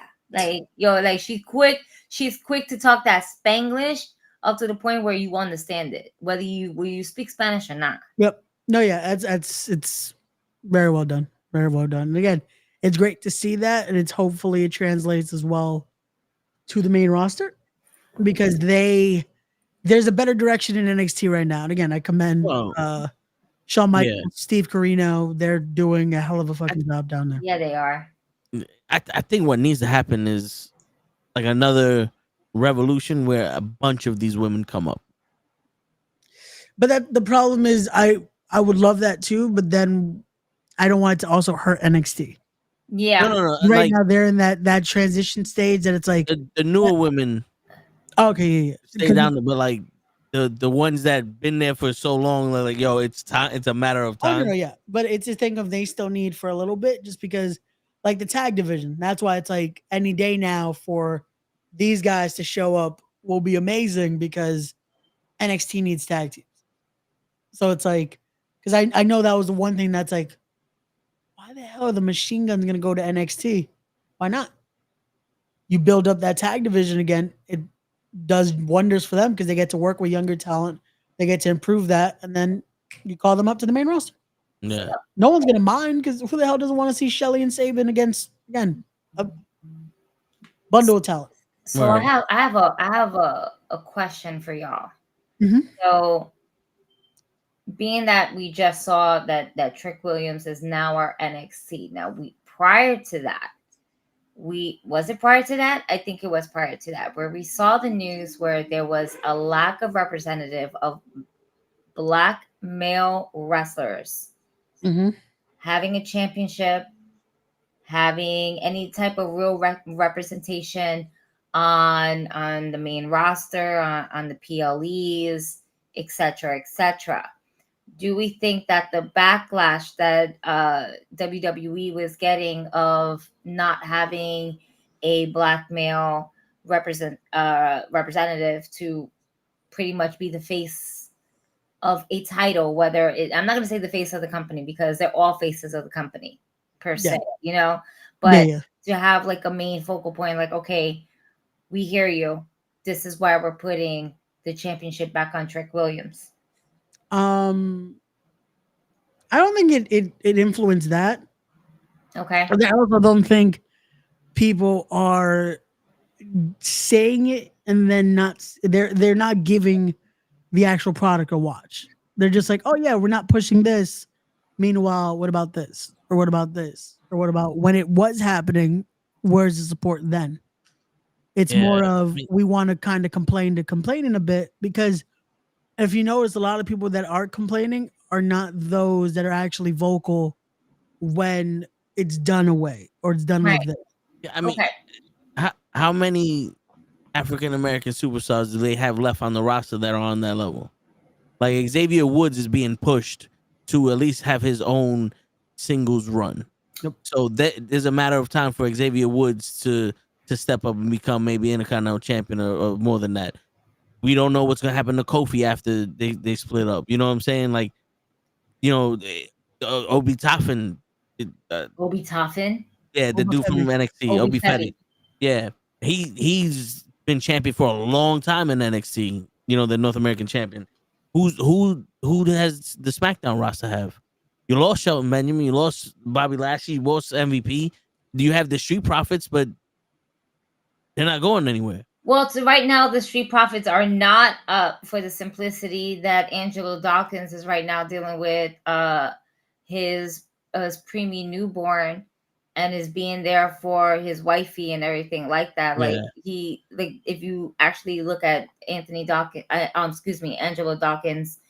IG, you would see that his baby is in the incubator. Oh, I didn't know that. Yeah. Like you see this baby's in an incubator and everything like that. So that's why you haven't seen the Street Profits on TV, because right now he is actually dealing with real life personal shit.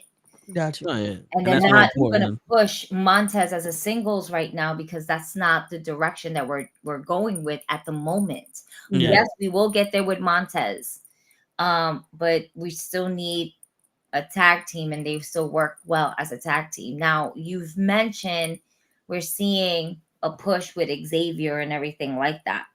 Yeah. I have a little bit of like a fantasy booking, I guess you can say. Not really fantasy booking. I'm not really booking a match or anything like that. But lately, for the past few weeks, we've been seeing the friction between the New Day, between Kofi, between Xavier.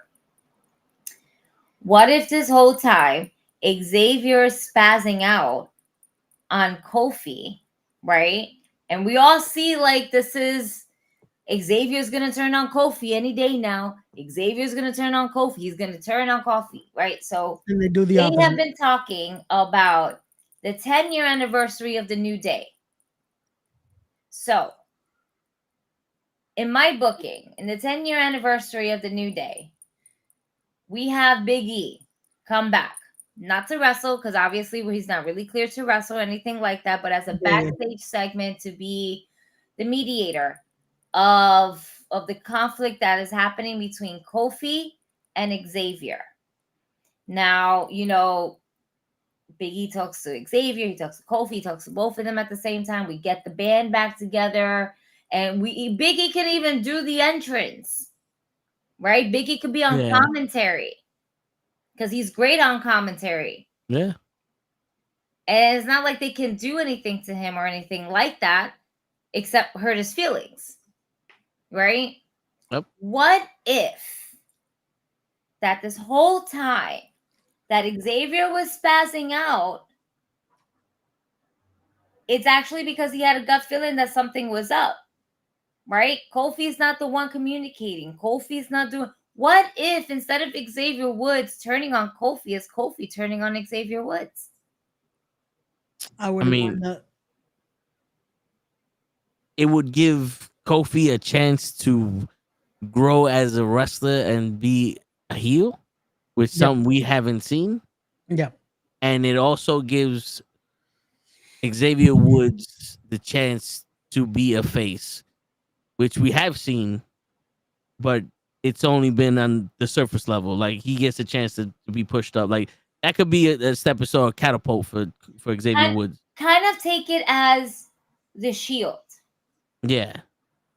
When we were watching the Shield, having this friction, we always saw Dean Ambrose. It was always Dean. It was a lot of It was always Dean. We all kept thinking Dean is going to make that turn. Dean is going to be the one that's going to turn. Dean. And little did we know that plan B was actually Seth Rollins. What if we get something similar towards that? We can't have the trios, obviously, for obvious reasons. Yeah. But what if it's the heel turn that we least expected, which would be in Kofi? Yeah. I mean, listen, would it sell more than Xavier Woods being heel? Or will it sell more if Kofi was heel and Xavier was the face?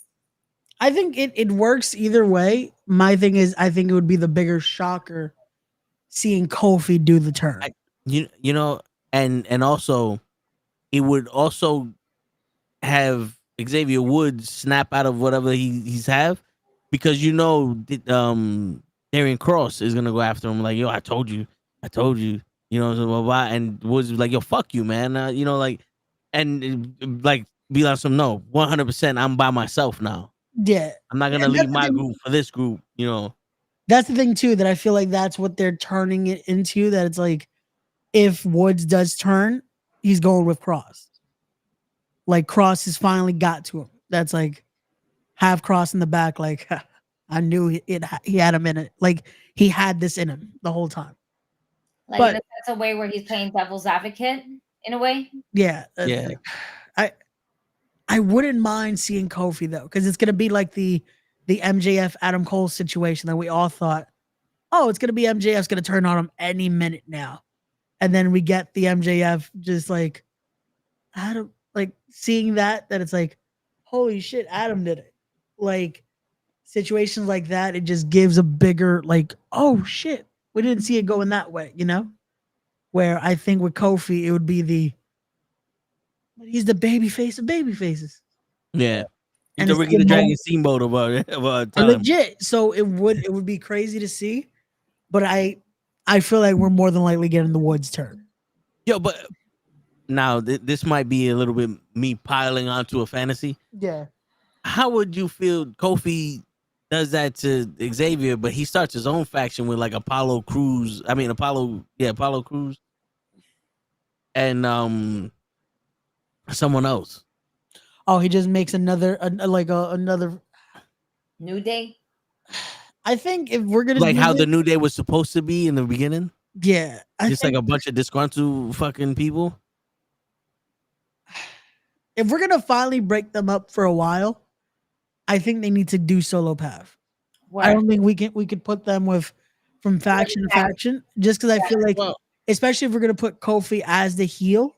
Well, the thing with Kofi is that, one, as a heel, unless he's gonna be on some swerve shit, I don't see him being that dominant by himself. And also his whole career has been, he went from one tag team partner to another tag team partner to another tag team partner. Yeah, he's he had, when he did that one run with Randy Orton by himself, he was good, but that ended short. Yeah, no, and that's why if we're gonna make him a heel, he needs to be like, you nailed it perfectly. He needs to be like fucking Strickland.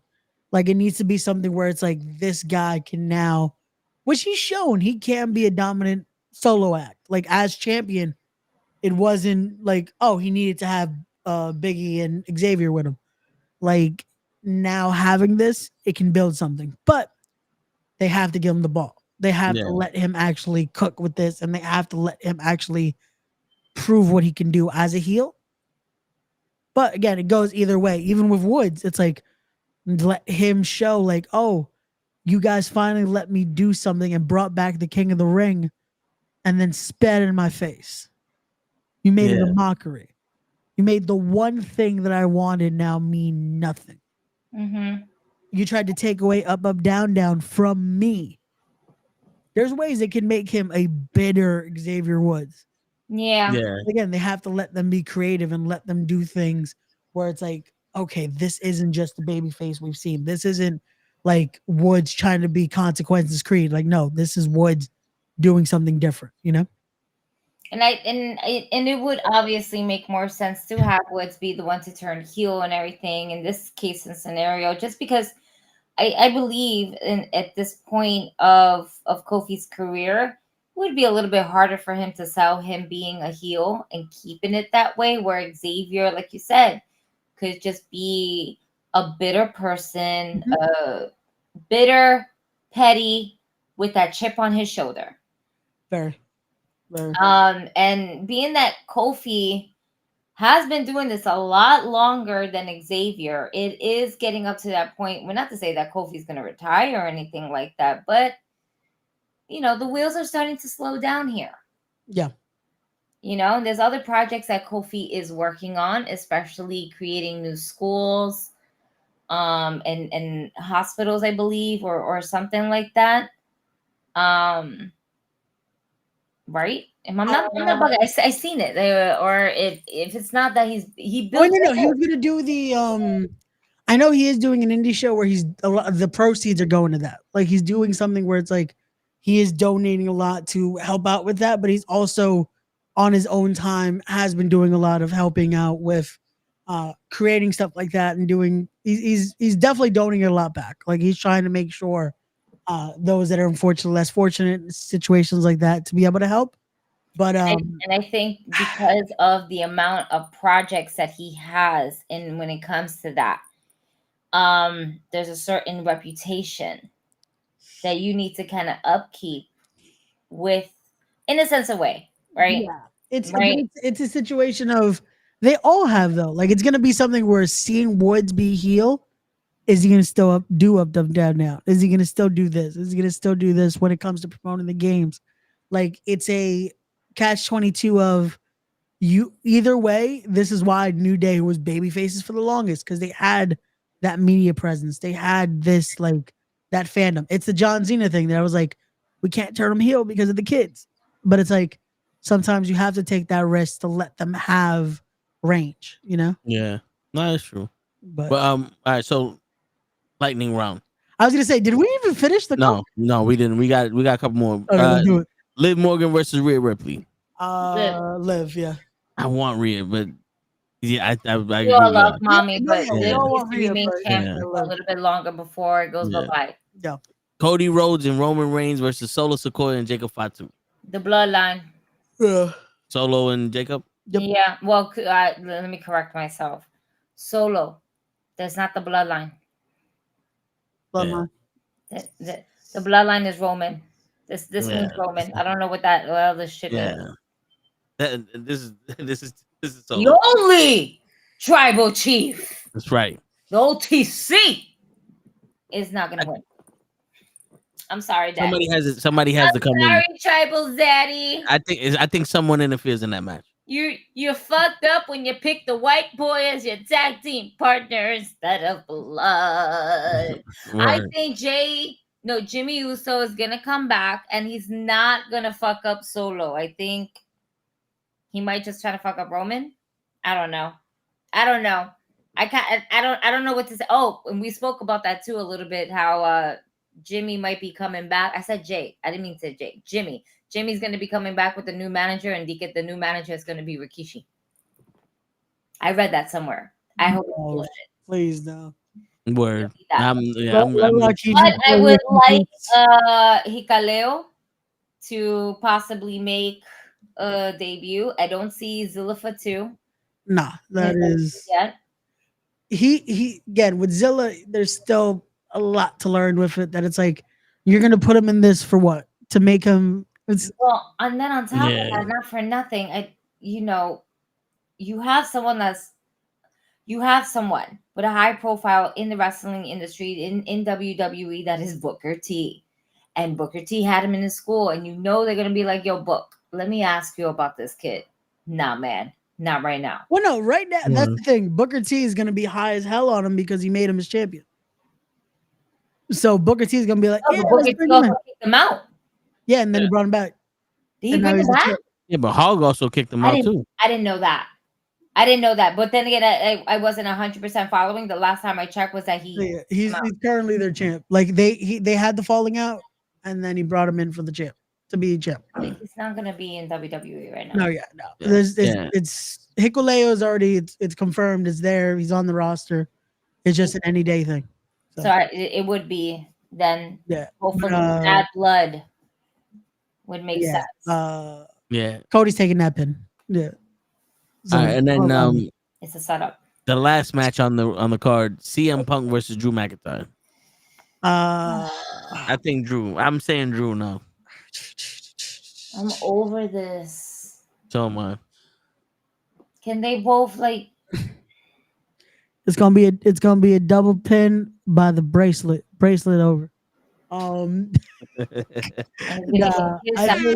whole bunch of nuts. At this point, just give it to Punk. Give it a Punk. I do commend Punk though.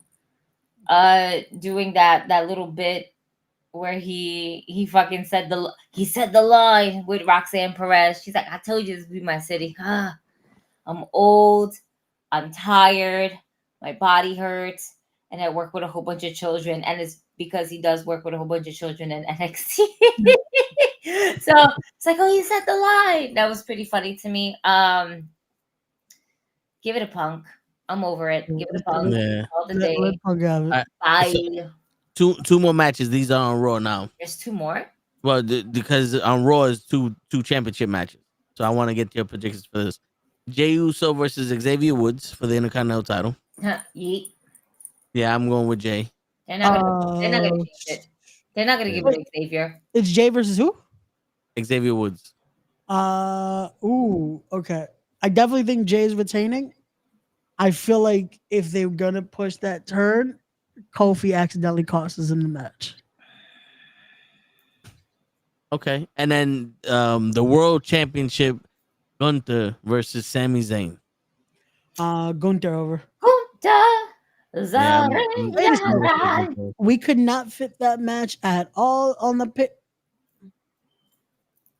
Never mind. So Gunther. And there's a good old fashioned Danny Brooke match with Pete Dunne versus Sheamus. Pete Dunne over. Pete Dunne. I'm gonna go with Sheamus. The bruiserweight get a win. Word, because it's wild. Pete Dunne is not as over as Butch. No. And that's sad. Well, you know what it was? People wanted him to be Pete Dunne for the longest. Now he's Pete Dunne, and they're just like, okay. Yeah. And it didn't do anything with it. It didn't do anything with him because Pete Dunne as Butch was a rabid fucking pit bull. Yeah. That's the thing. He needs to have the character he did as Butch as Pete now. Yeah. What he needs is the character he had when he was in the NXT UK tournament. Yeah. When he faced Tyler Bate and it was like everyone thought he was going to be the winner, he needs that character. He needs the character that stepped up to William Regal. Like, and what? What do you do? Like, we need that character. We need the character that held that Progress title for so long, held the NXT UK title for so long. That's who we need Pete Dunne to be. And I think if there's going to be a person that brings that out of him, it's going to be Sheamus. Of course. So that's going to be a fucking, I can't wait for that match. That's going to be a bad. And so that's all the matches that we have. Here we go. So catch us again on Sunday. Yeah, we'll be live on Sunday with the Toe in the Show with Ray. So Friday? No, Saturday? No, because tomorrow I'm going on a happy hour with some coworkers. Yeah. And then Bad Blood is on Saturday. Where's our invite? Do you want to come? Drinks. Hey, Is it karaoke? No, I don't. It's probably gonna be up the block from us. The Fort Washington. The what? The bar right. We'll explain off the air. Yeah. But on that note, before we leave, thank you so much, Samira, for joining us on the podcast. She had an amazing time, and we had an amazing time with her here. Ladies and gentlemen, that is our prediction. As the boy said, we will be back here on Sunday, possibly playing Fortnite, so stay tuned. Yeah, so take us home. And on that note, ladies and gentlemen, is your friendly neighborhood knucklehead signing out. Peace, everybody.